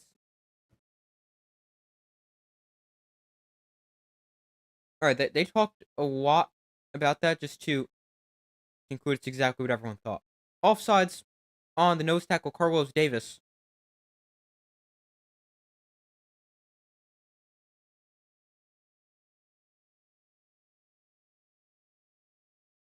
Cookus ends up getting hit hard. The ball comes out, but it doesn't matter now. 2nd and 10. After all that, Cookus gets it out quickly, caught by Surratt, and he is taken down after picking up 4. We'll bring up a 3rd and 6. Showboats have been fairly good on 3rd down. I believe they're 4 for 7.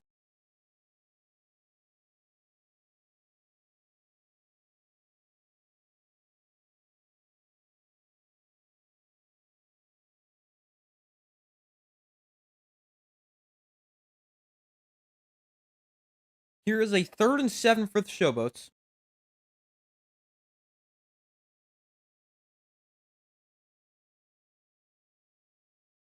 Cookus looks to throw. Cookus is pressured. Cookus hit and taken down back at the 3-yard line. He has been under pressure all day long. Carlos Davis with the sack. The guy called offsides a minute ago.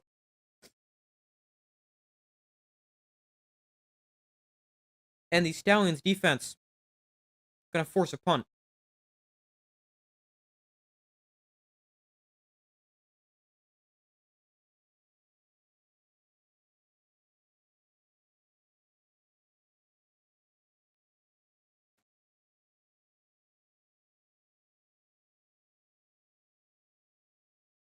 So here is a punt on 4th and 16 from the end zone.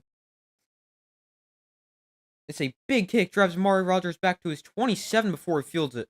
Now Rogers on the return. Rogers up the sideline. Rogers inside the 45, forced it out of bounds at the 41.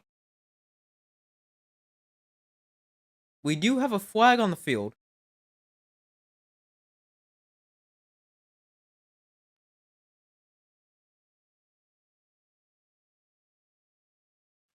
So we'll have to see what this is.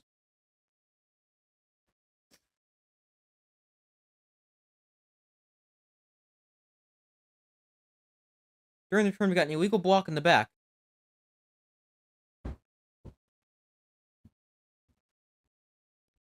So that will wipe out the good return. Let's see, where will they be starting here?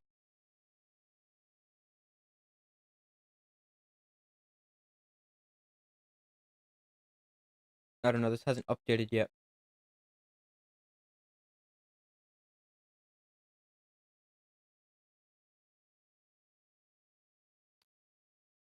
Memphis O-line sucks. Yeah, they're really not playing well today. I mean, Cookus has been under pressure all game long.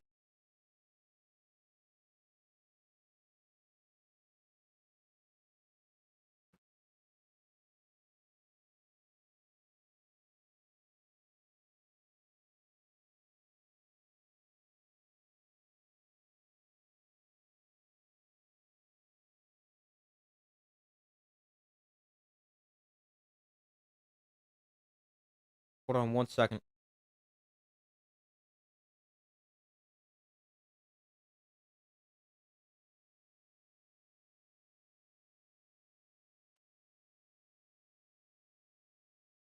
was sacked 6 times coming into this week, which was tied for second most in the league. E.J. Perry, Panthers quarterback, most sacked player. Cookus and McCarron have both been sacked 6 times.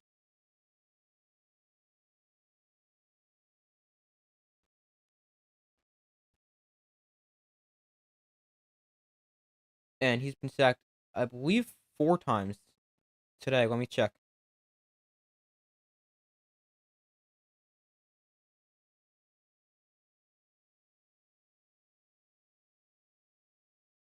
Yeah, 4 times. 4 sacks for the Stallions. That's now 10 times Case Cookus has been sacked this season. Can definitely use some better offensive line play. Run game has also been awful today for the Showboats, which is a big reason they haven't really run the ball.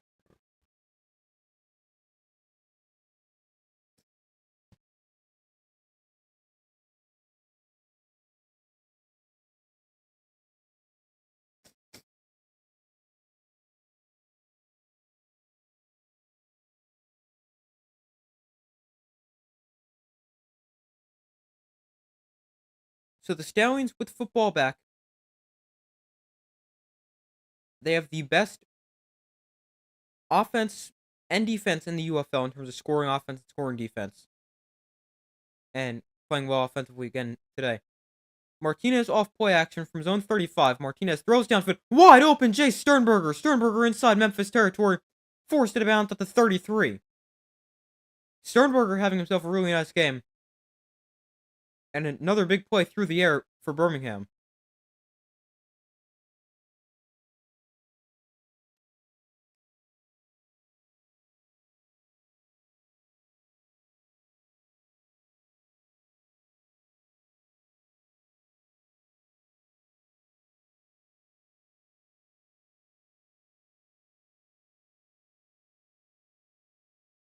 Sternberger 4 catches, 73 yards, and a touchdown.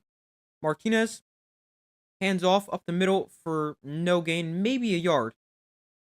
Not much running room for CJ Marable.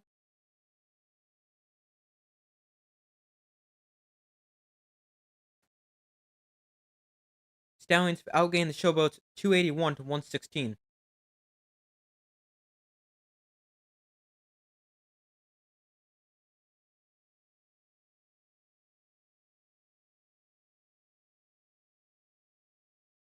Here is a 2nd and 9. Martinez looks to throw. He's pressured. Martinez almost loses the ball. Now he's going to roll to his right. How did he escape that? Martinez is going to tuck it and run. Still on his feet. Martinez gains 9 and a first down. How in the world did Adrian Martinez do that? He should have easily been taken down for a sack. There is no way he should have been able to get up or escape the sack multiple times and go run for a first down. There's just no way.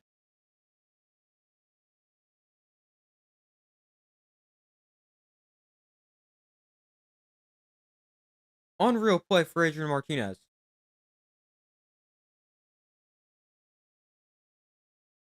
1st and 10 from the 24. Martinez hands off this time, going nowhere. Marable tripped up for a loss of a yard. Ferguson takes him down in the backfield.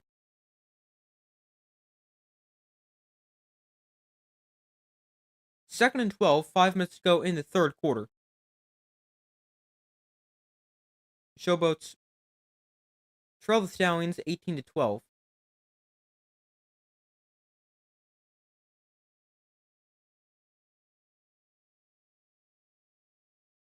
From the 25, Martinez in shotgun. A look to throw. Martinez going to step up and run, and he's taken down at the line of scrimmage, maybe gained a yard. Not much running room. That is one thing the Showboats have done very well defensively, is slow down the rushing ability of Adrian Martinez. And they've also been able to keep him in the pocket. Now Martinez has hurt them from inside the pocket. 218 yards and 2 touchdowns on just 19 pass attempts, but they have been able to keep him inside the pocket and not let him really hurt him with his legs.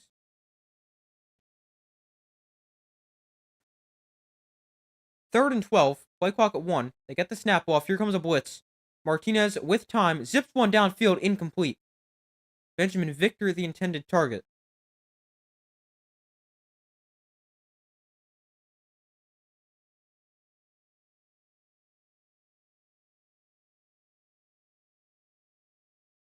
This one actually off his hands. And incomplete. So here is Chris Blewett for another field goal attempt. His third of the game. This one from 43 yards away. On 4th and 12, Blewett's kick on the way. And his kick is good. 3 for 3 on field goals for Chris Blewett. And the Showboats, the Stallions lead is now 9 points.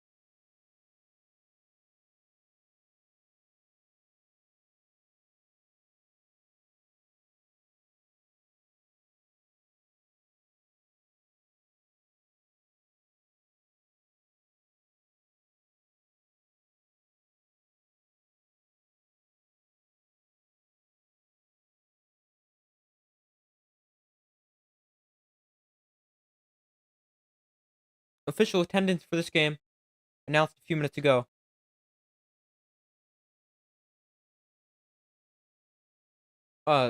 Attendance for the game 12,265 for the Stallions home opener.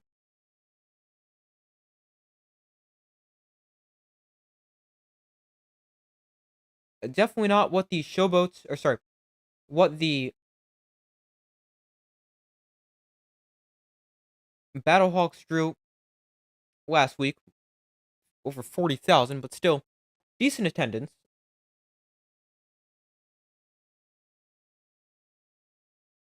I mean, not amazing, but not terrible either.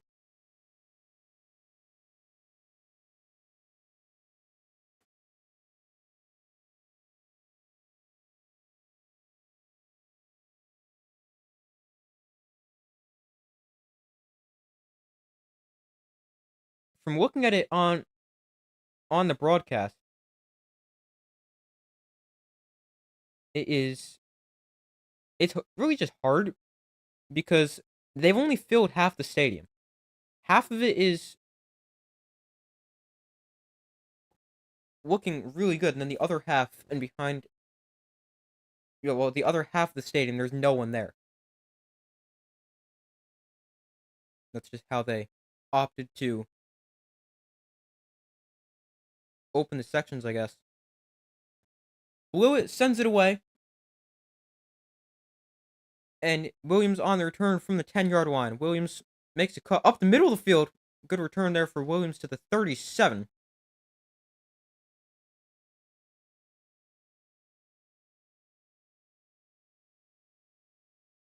Cookus and the Showboats offense back onto the field. Offensive line has really limited their offensive play.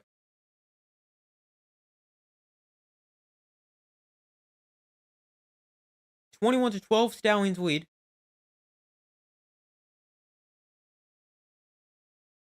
With 3:17 left in the third quarter.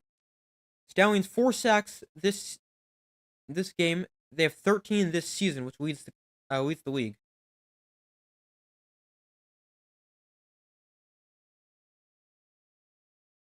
They've also forced a fumble today and allowed just 4 rushing yards. 1st and 10. Here is the toss to Williams running right, and he's going to gain about 2.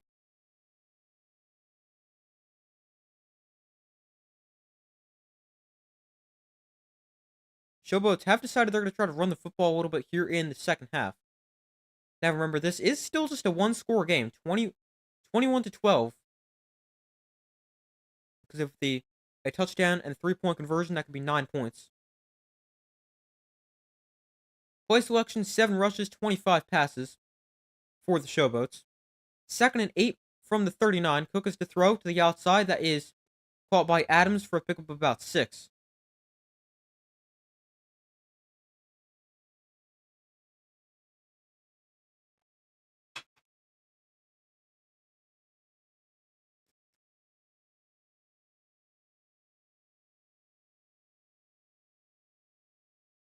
So here is a 3rd and 3.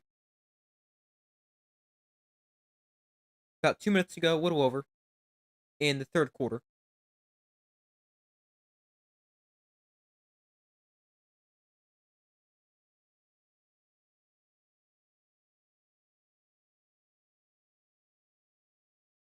Hookus looks to throw on 3rd down. He is going to get taken down for the 5th time today.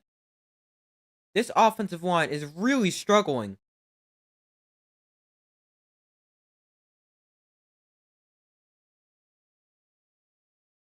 Cookus has been hit a million times, sacked 5 times, and the Stallions defense forces a quick 3 and out.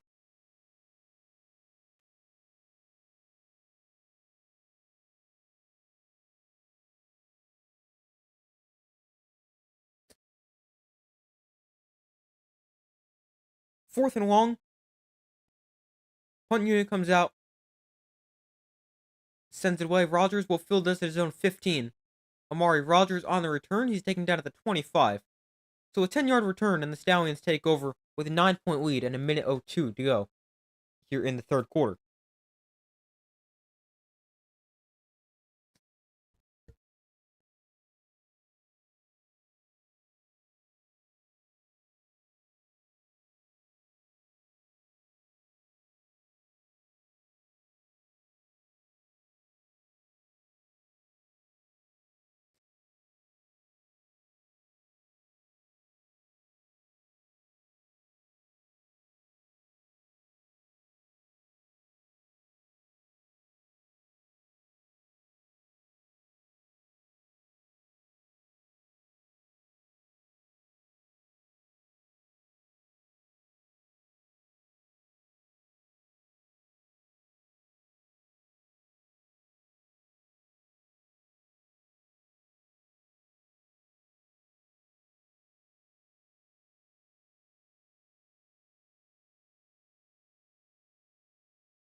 So still waiting for them to come back from commercial. And while we wait, I'm going to grab a tissue real quick.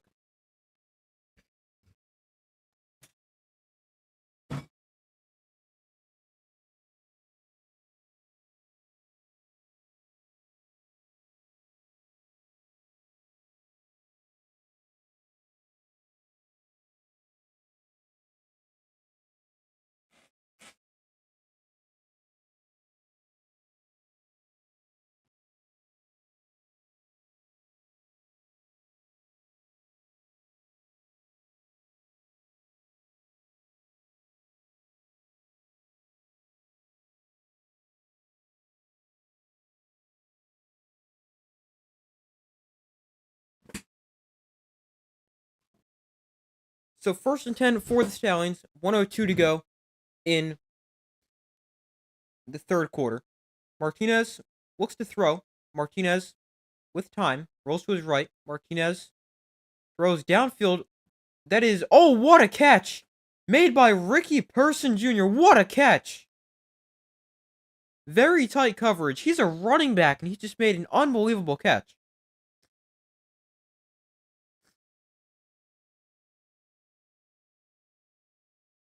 Not every day you see a back shoulder throw to the running back. What a catch from Ricky Person Jr.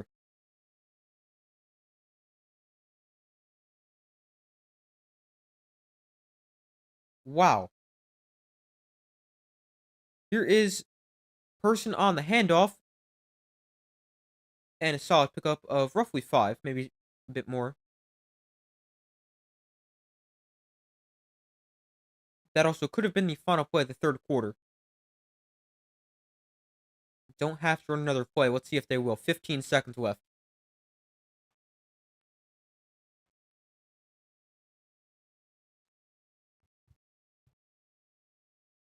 Martinez in shotgun.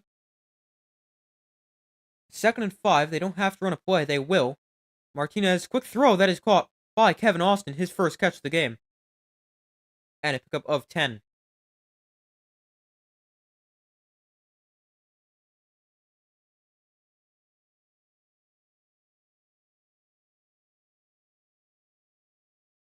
But after 3 quarters, the Stallions lead this one 21-12. We head to the 4th, and the Stallions put together another good drive.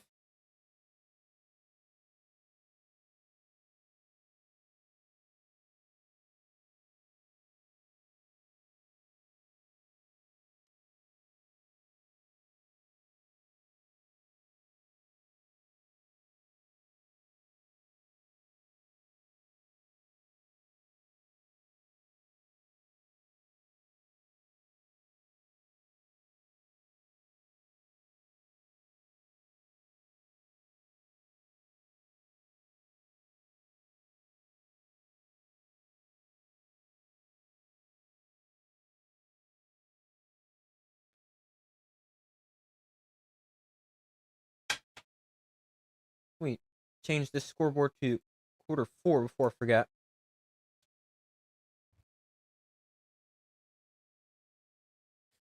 Because I know if I don't do that now, there'll be like 5 minutes left, and I'll still be like, oh, wait a minute. This says quarter 3 still.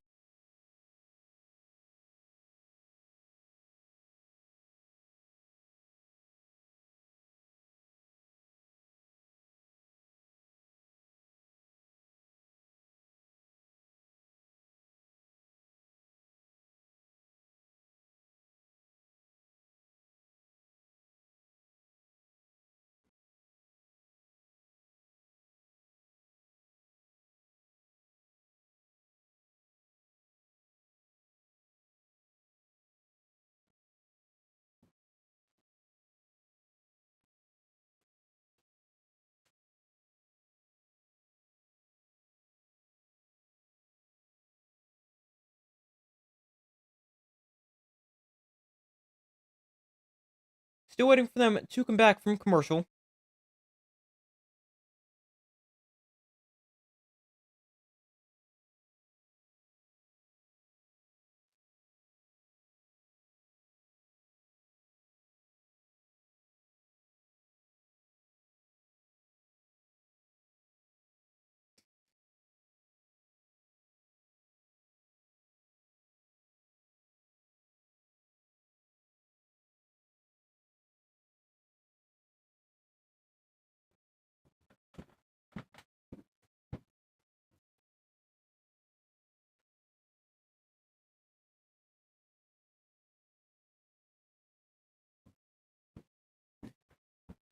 Alright, they're back from commercial.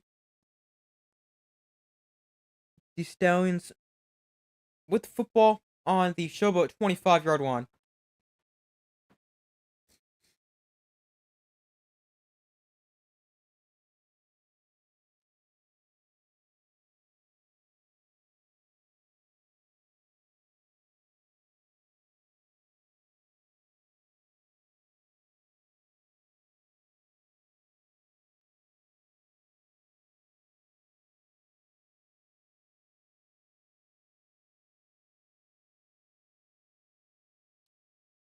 So 15 minutes to go, 1st and 10 from the 25.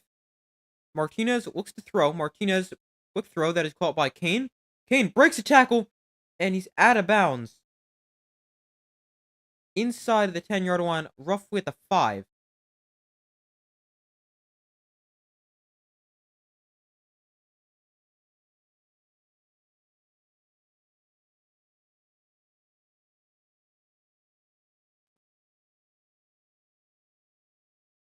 Martinez up to 284 passing yards and 2 touchdowns.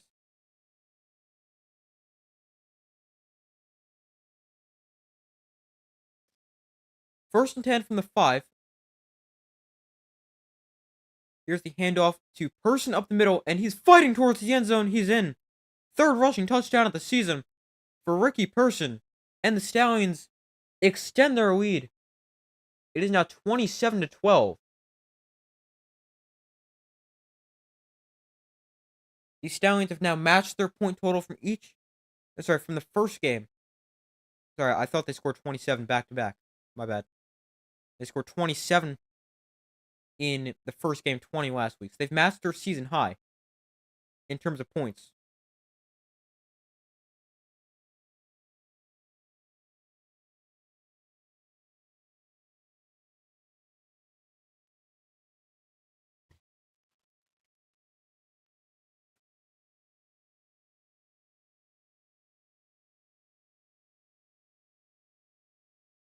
Stallions going to go for 1 point here to make it a 28-point game. Or sorry, 28-12 game. Here's Amari Rodgers on the end around. He's not going to get it.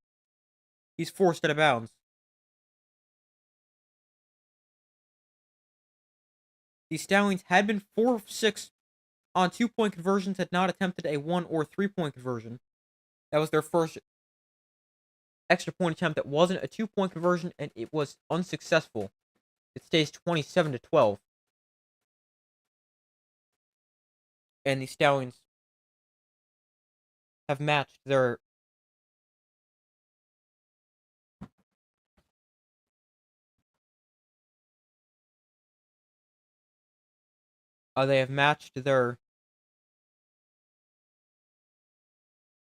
season high in terms of points.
So the Showboats are going to get the football back, now trailing by 15.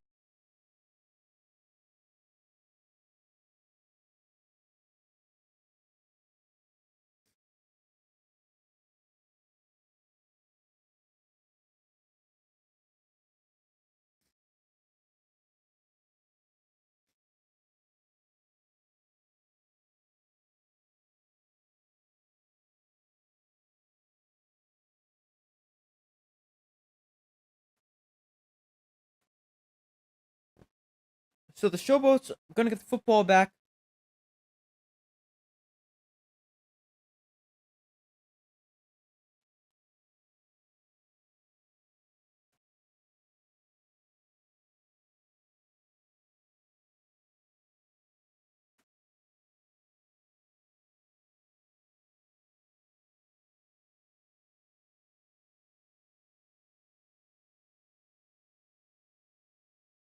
Kickoff is away here, and it will be returned from the 9 by Troy Williams. Williams on the return runs into his own guys and spins away from another, although taken down at the 29-yard line. Flag on the play.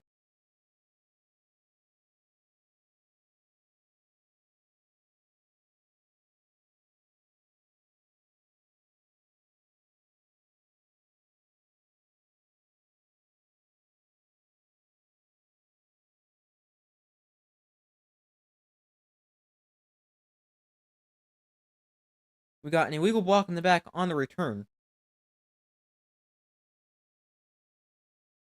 Go back to Showboats up. We have a new quarterback here, Troy Williams. Spent last season with the Maulers, throwing for 1,400 yards, rushing for 341 yards, 9 touchdowns, 3 picks in total. Played 1 snap last week. Showboats head coach John DeFilipino was talking to Case Cookus on the sideline, and he's just trying to save him from getting beat up. Here is the handoff to Swen up the middle for a pickup of 6. Troy Williams, a really good athlete, great dual threat quarterback. Definitely changes how you have to defend here if you're the Stallions. I mean, Cookus, a good athlete and capable runner too, but Troy Williams, a really good athlete and a true dual threat quarterback. Second down run goes nowhere. That brings up 3rd and 4.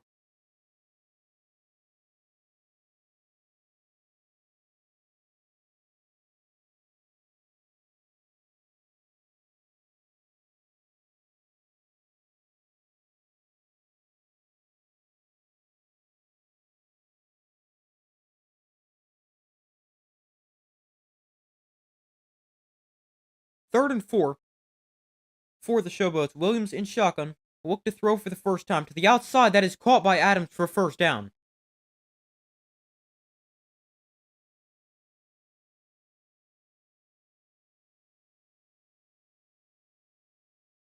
Jonathan Adams with a nice first down grab. And the Showboats move the chains. Troy Williams completes his first pass attempt.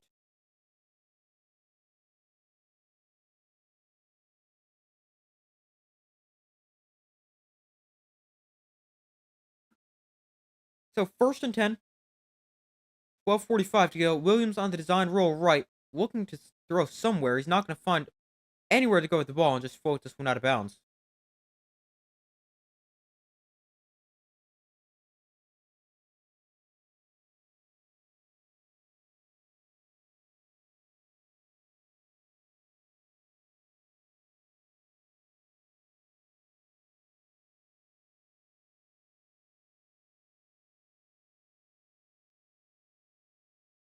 Second and 10 for the Showboats.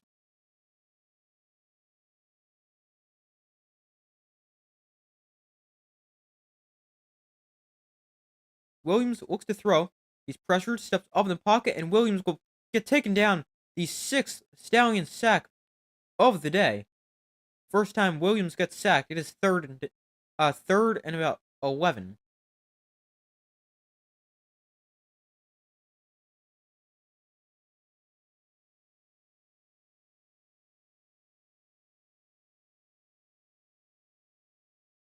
Injured player for the Stallions. That is defensive tackle number 96. I believe that's Carlos Davis.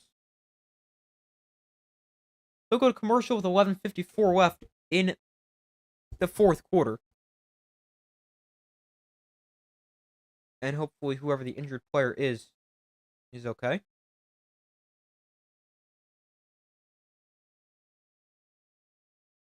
Let me pull up the roster to see who that is. 96, yeah, that is Carlos Davis. Stallions nose tackle. Hopefully he's okay.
Hold on 1 second.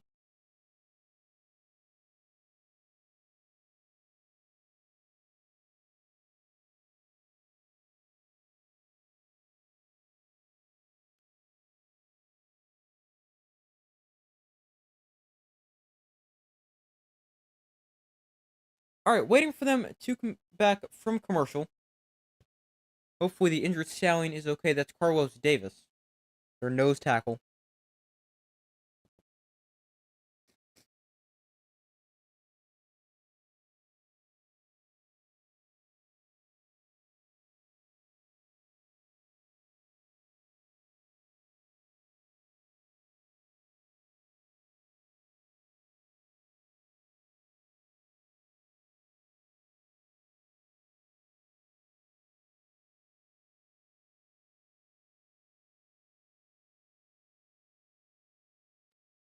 So here is a 3rd and 11. 11:45 to go in the fourth quarter.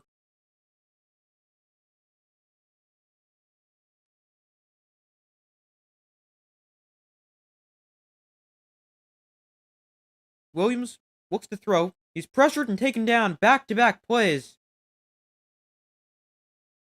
A flag comes in, but this Stallion defensive front has absolutely dominated this game.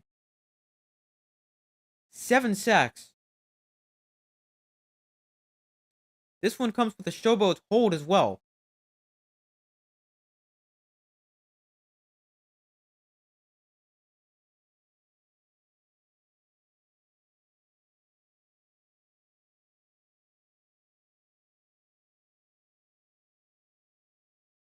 A dominant performance from the Stallions' defensive front. 7 sacks.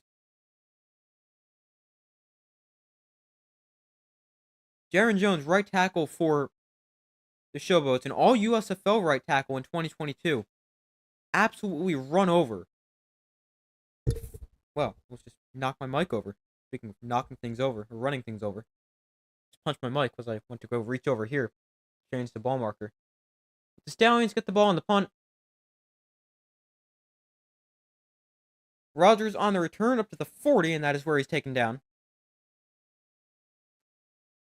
11:09 to go.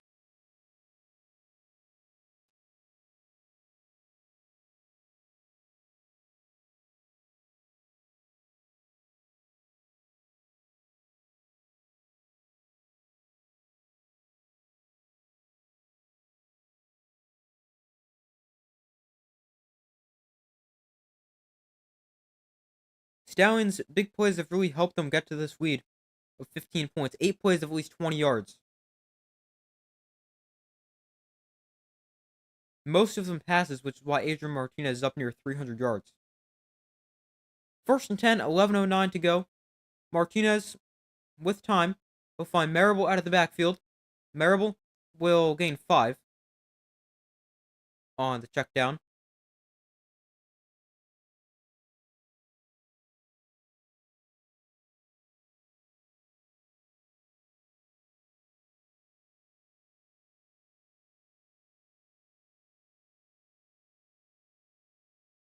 Adrian Martinez, 16 of 24, 289 yards, 2 touchdowns, no picks.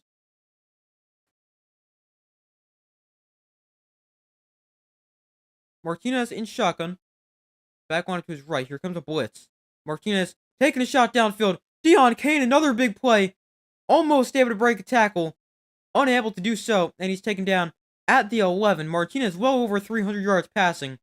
Deon Cain well over 100 receiving yards. He has been everywhere for the Stallions down the field. Making big play after big play after big play. Deon Cain having a really nice game. He ends up wide open as the corner falls down. Although Martinez was going there anyway. And another big play for the Stallions. Cain up to 141 yards on 6 catches.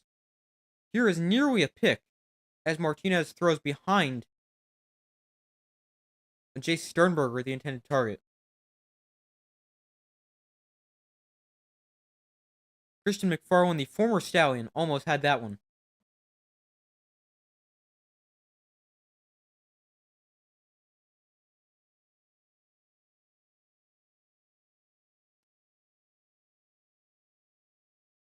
Martinez says that's on him. He's thrown for 329 yards and 2 touchdowns. 2nd and 10, Martinez, with time, throws another catch for Deon Cain, his 7th of the game, and he will pick up 5. He knocked to 7 for 146.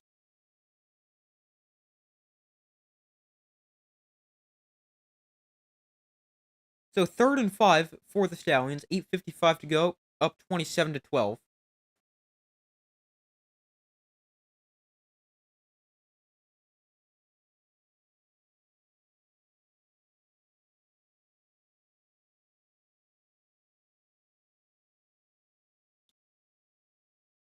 Third and 5 from the 11. First down inside the 6. Martinez pressure is going to step up and run. Martinez is into the end zone for his 3rd total touchdown of the game. His 1st rushing touchdown. And the Stallions extend their lead. It is now 33-12. First time a team's hit 30 points here in the UFL. And of course it comes from likely the best team in the league, the Birmingham Stallions. Martinez does a really nice job escaping the sack. And then he walks into the end zone. His 3rd touchdown, 2 passing, 1 rushing. And he has played a really, really good game.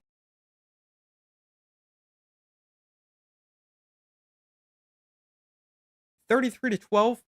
Current score, Stallions going to line up to go for the extra point. It will be a 1-point attempt. 8:28 to go. Martinez hands off to Marable, who is going to get stopped short.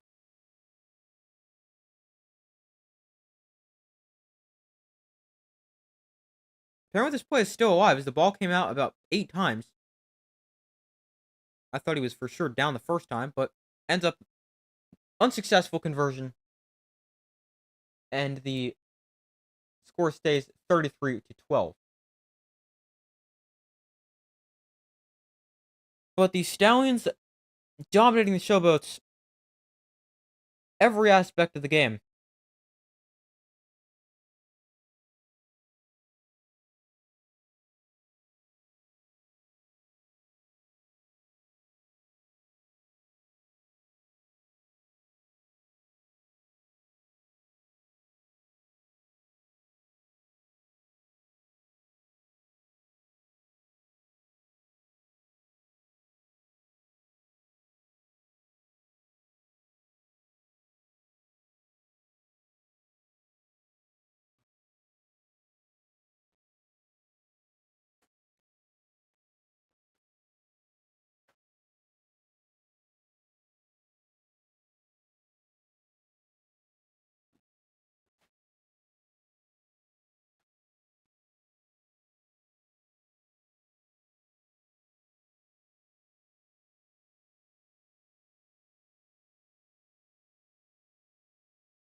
While we wait for them to come back from commercial break, you guys can hit that like button and subscribe if you have not already done so. That would be much appreciated.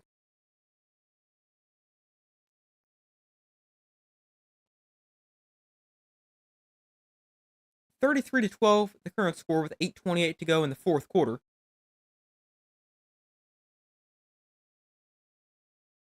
Showboats can get the football back.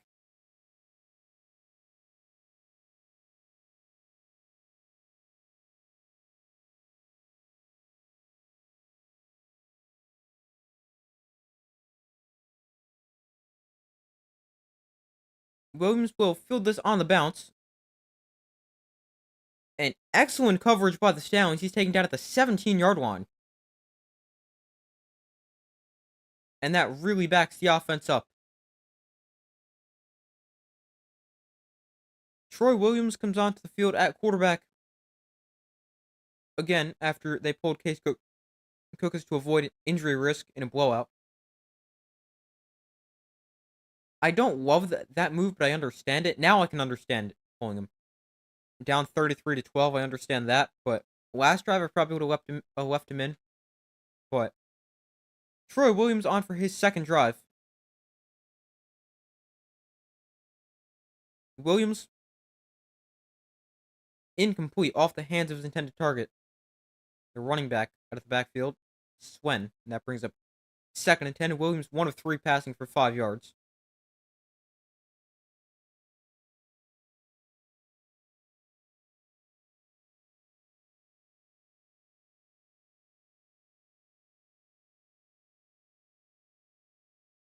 Adrian Martinez on the ground today, 6 carries, 45 yards on a touchdown, and his 162 yards are most in the UFL. Williams incomplete off the hands of the intended receiver, Jonathan Adams. Now 3 straight incompletions for the Showboats, 3rd and 10.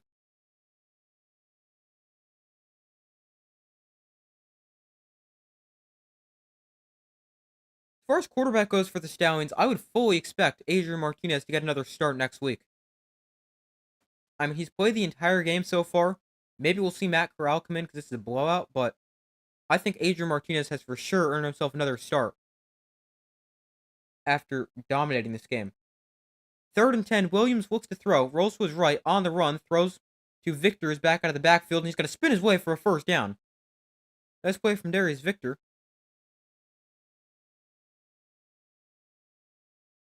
Who's been pretty limited today.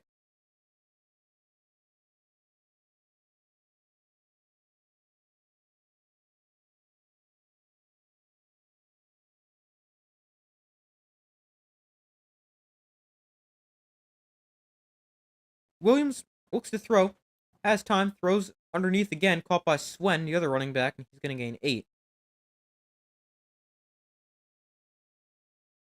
6:40 to go. 2nd and short for the Showboats. It's 2nd and 2.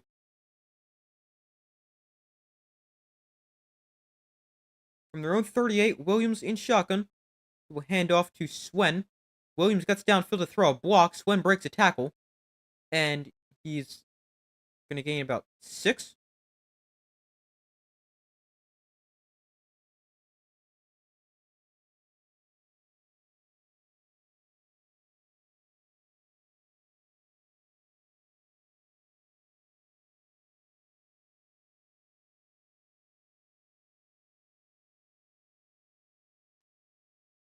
So here is a 1st and 10 from the 44. Williams in shotgun, the back one to his left. Williams looks to throw. Underneath, that's caught by Swen. And makes a move, and will gain about 7 on the dump off.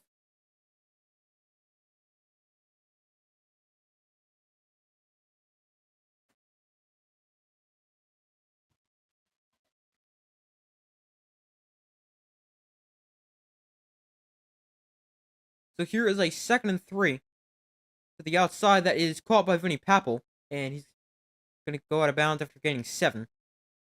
5:15 to go in the 4th quarter.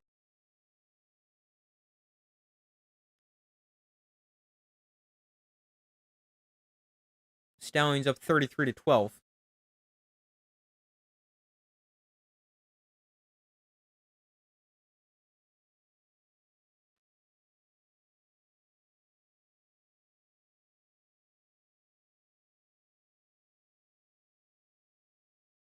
First and 10, Williams looks to throw. Williams to the outside, that is caught for close to a first down by Morris.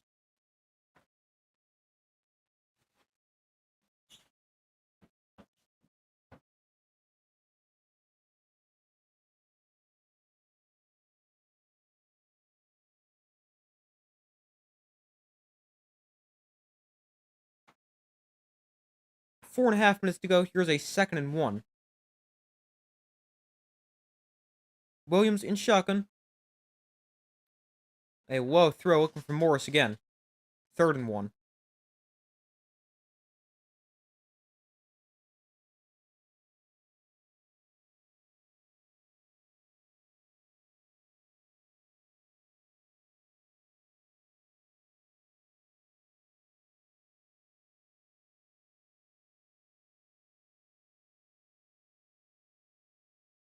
So here is a 3rd and 1 with 4 minutes to go. They go quarterback sneak, and I think they got enough.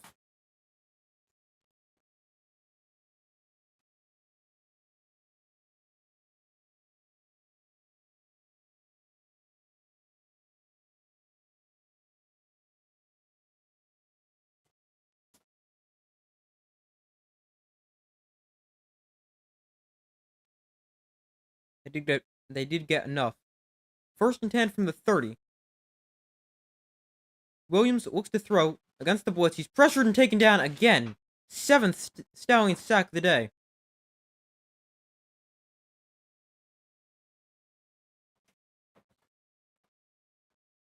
.313 to go in the game.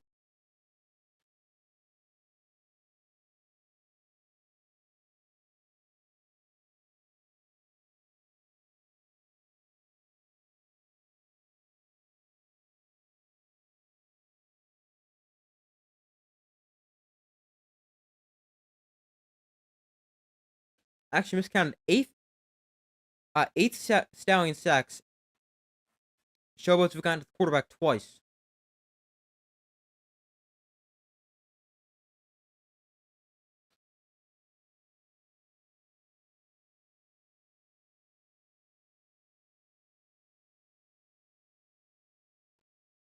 Get to our comment in a second.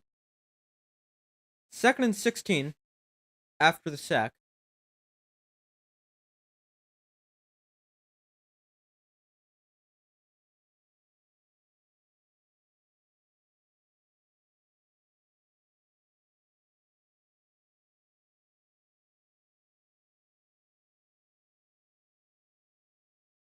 Williams in shotgun, the back one to his right. Here comes another blitz. Williams gets it out quickly, and that is a wide throw, incomplete off the hand of Jonathan Adams.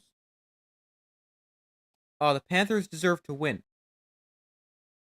I guess you mean last week. I don't know. I don't really think they played all that great. I don't think either team in the Stallions Panthers game played like extremely well. But I mean, it is just really hard to beat the Stallions. They're that good.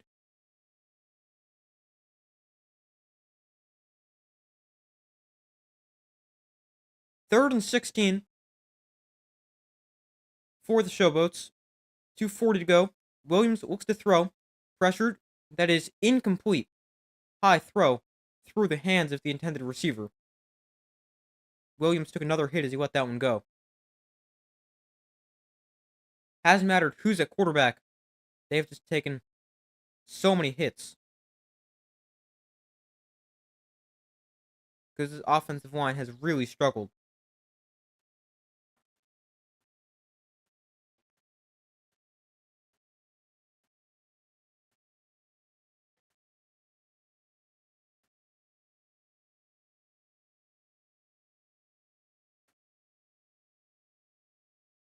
Fourth and 16, they're going for it. Why not?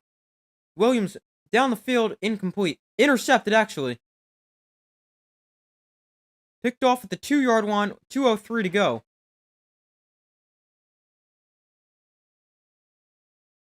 First turnover of the day for the Showboats.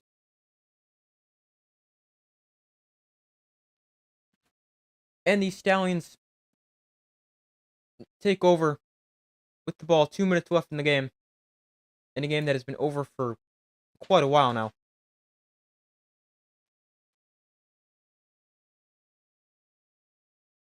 See, I think he was able to complete the process of a catch there. It doesn't matter. It's a turnover either way. It's either an interception or a turnover on downs.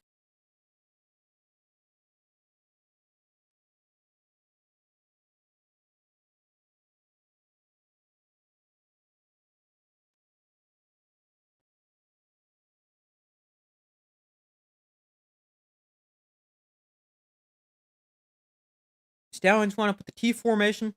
They're going to hand off to Ricky Person to get some breathing room. Person able to get a nice run of about 10 yards.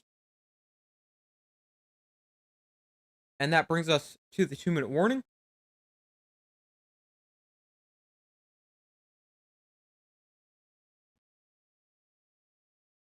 But the Stallions, well on their way to victory, up 33-12 with a minute 58 to go. We've got the ball as well, and likely only a few more plays before they're officially 3-0, and have won 10 games in a row, which dates back to last season as well.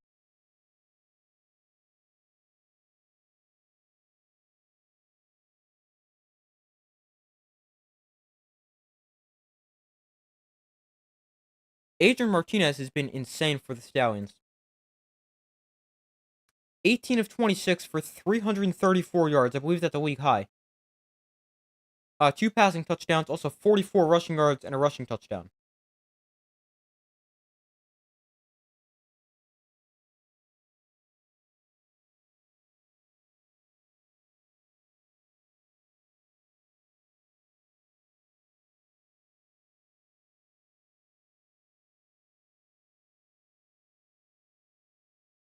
Yeah, Adrian Martinez becomes the first UFL quarterback this season to throw for over 300 yards in a game.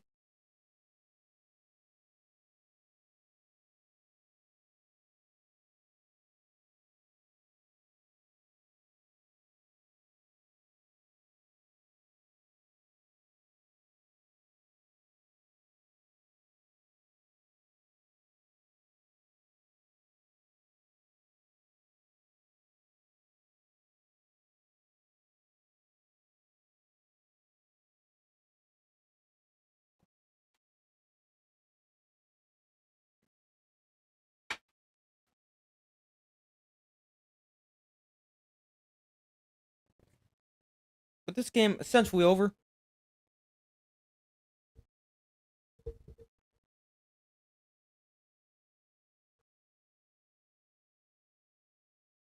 Tomorrow's games, we've got the Panthers and Roughnecks, and then the Battlehawks and Brahmas. That Battlehawks-Brahmas game should be an unbelievable game.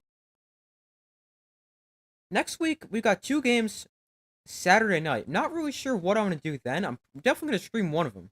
But that's interesting because I'm not sure which game I'm able to watch. If I can watch both, I really have no idea. So,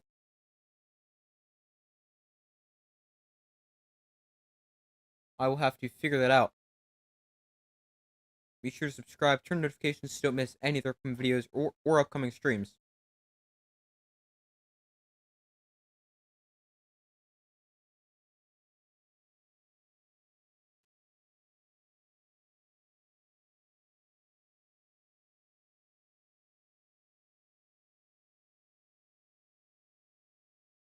The Stallions tonight, 435 yards, 325 passing yards, and 8 sacks. Almost in the UFL this year. Martinez throws an incomplete pass. 2nd and 11. Not really sure. Wait, why is it 2nd and 11? It was 1st and 11. Was there some kind of penalty before the 2-minute warning? Not that I was aware of. Maybe there was and I just didn't know, but I was almost positive it was going to be like 2nd and 1.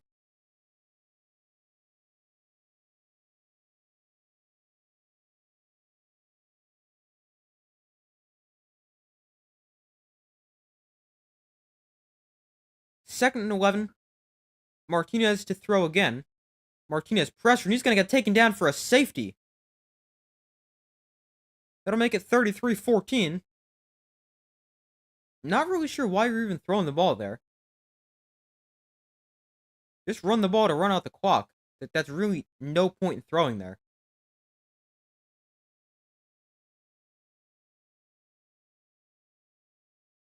Very confused on these play calls from Skip Holtz. Third time Martinez has gone down for a sack today. First safety of the UFL season.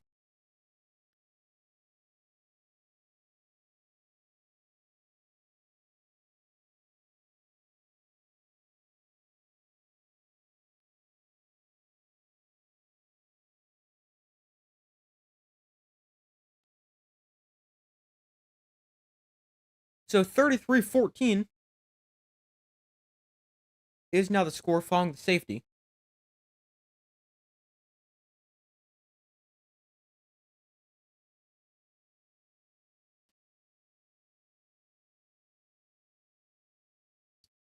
So the Showboats will get the ball.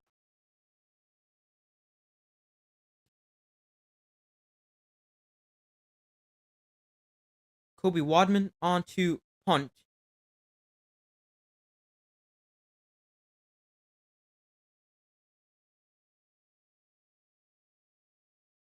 So Wadman punts it away.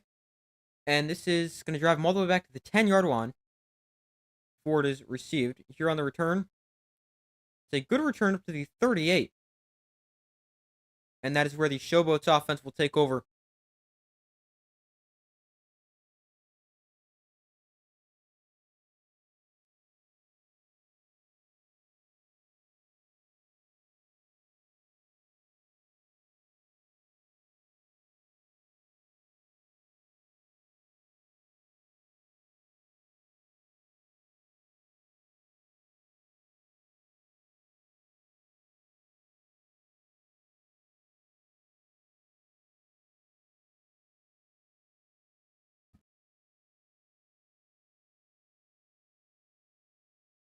Williams, quick throw. Swen in the flat. Once again, he's going to end up with like 10 catches with all the checkdowns they've thrown to him over the past couple drives.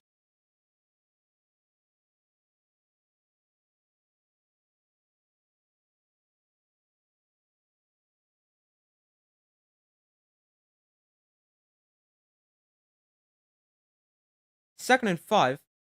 Williams in shotgun, minute 15 to go.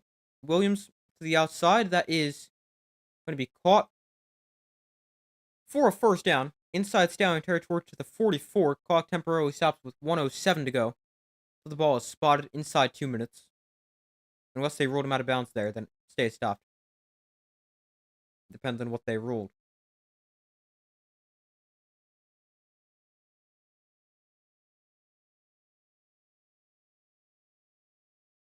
Williams, downfield that is almost intercepted, knocked away by Lorenzo Burns. Brings up second and 10 with 57 seconds to go.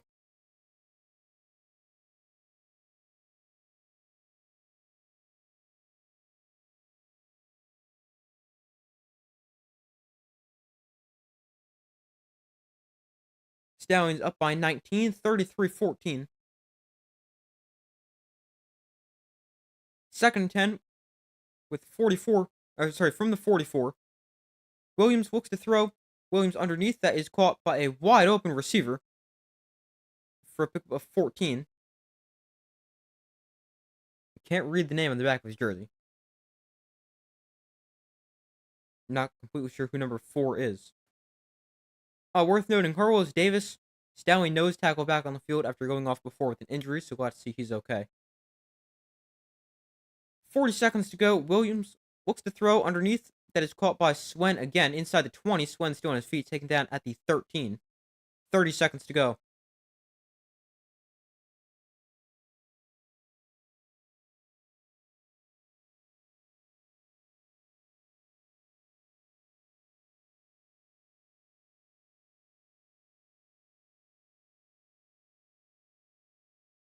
Timeout called by the Showboats. Apparently, they want to try to get in the end zone before the game ends. That leaves them with one timeout remaining.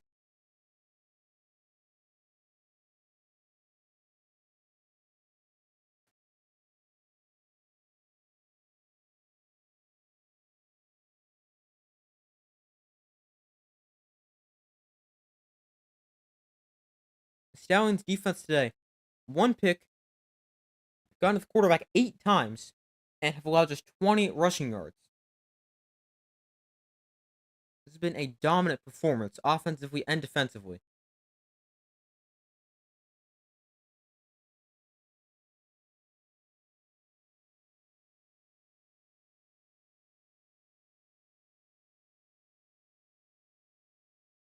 First and 10.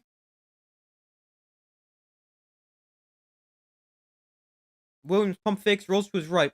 Williams throwing towards the end zone, incomplete. flag comes in.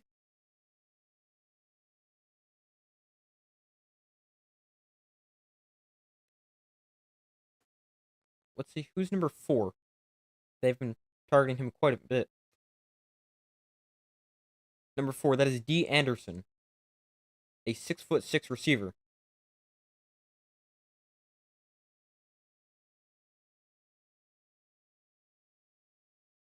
So 1st and goal following the penalty, 25 seconds left.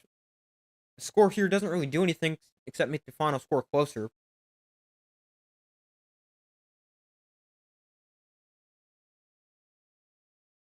Ball on the 2 because the interference penalty occurred in the end zone. 1st and goal from the 25. Williams looks to throw. That is caught, and he is short of the goal line. Gets it to maybe the half-yard line. 15 seconds left. 2nd and goal. They call a timeout with 17 seconds left. The Showboats' final timeout. I mean, this really doesn't even do anything. The score here is pointless. Aside from make the final score slightly closer. I mean, this game's over. You're not scoring 19 points in 17 seconds.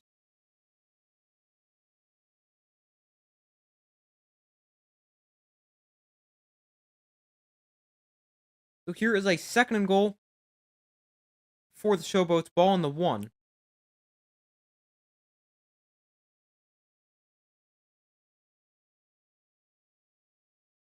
Two tight ends in motion here.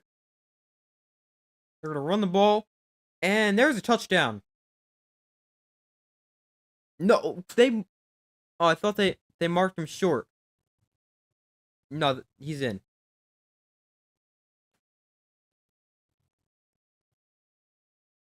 Wait, hold on. I'm confused. Is he in?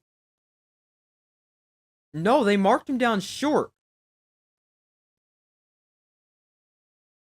Let's see this again.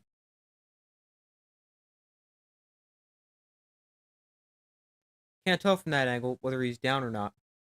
See if we can see where the knee is, but you can't see the ball.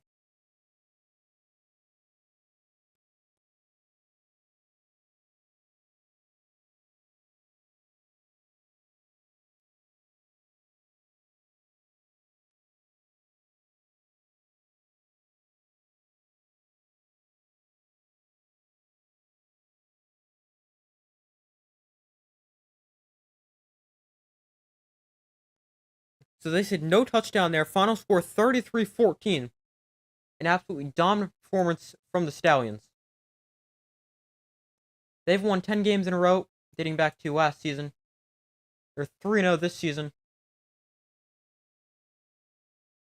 One of 2 undefeated teams. Other undefeated team is the Brahmas, who have a big test tomorrow when they have to take on the Battlehawks.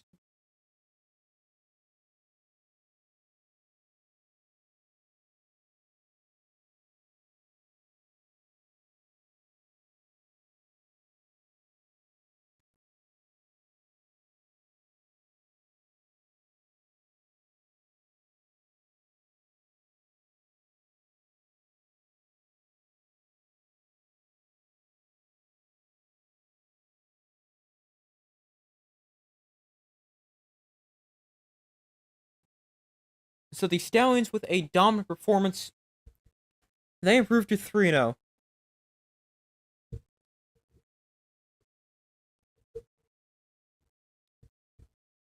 Adrian Martinez played really well. Would not be shocked to see him get another start next week.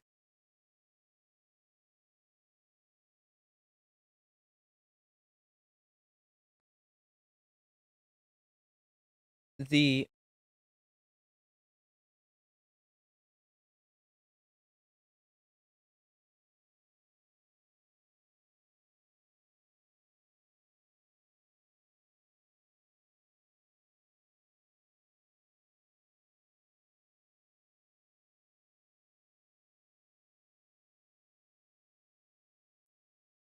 Adrian Martinez's play style fits. The offense was last year with Alex Magoo, a extremely athletic, mobile quarterback. Matt Corral is a good athlete as well, but Adrian Martinez, a true dual threat quarterback, as was Alex Magoo last season. So, I mean, I can understand the reason for that. If we're going with Martinez, we'll have to see if he starts next week. I would fully expect him to.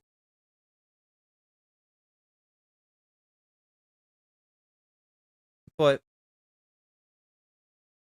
that's all for this stream. Don't really have anything else to say about this game. Wasn't really that close. Got a lot more UFL videos on the way. I'm going to start doing some NFL draft stuff as well, with that getting closer in about 2 weeks, a little under. But thank you guys for watching. Be sure to like the stream, subscribe, turn notifications so you don't miss any of the upcoming streams. I do my best to post as often as possible.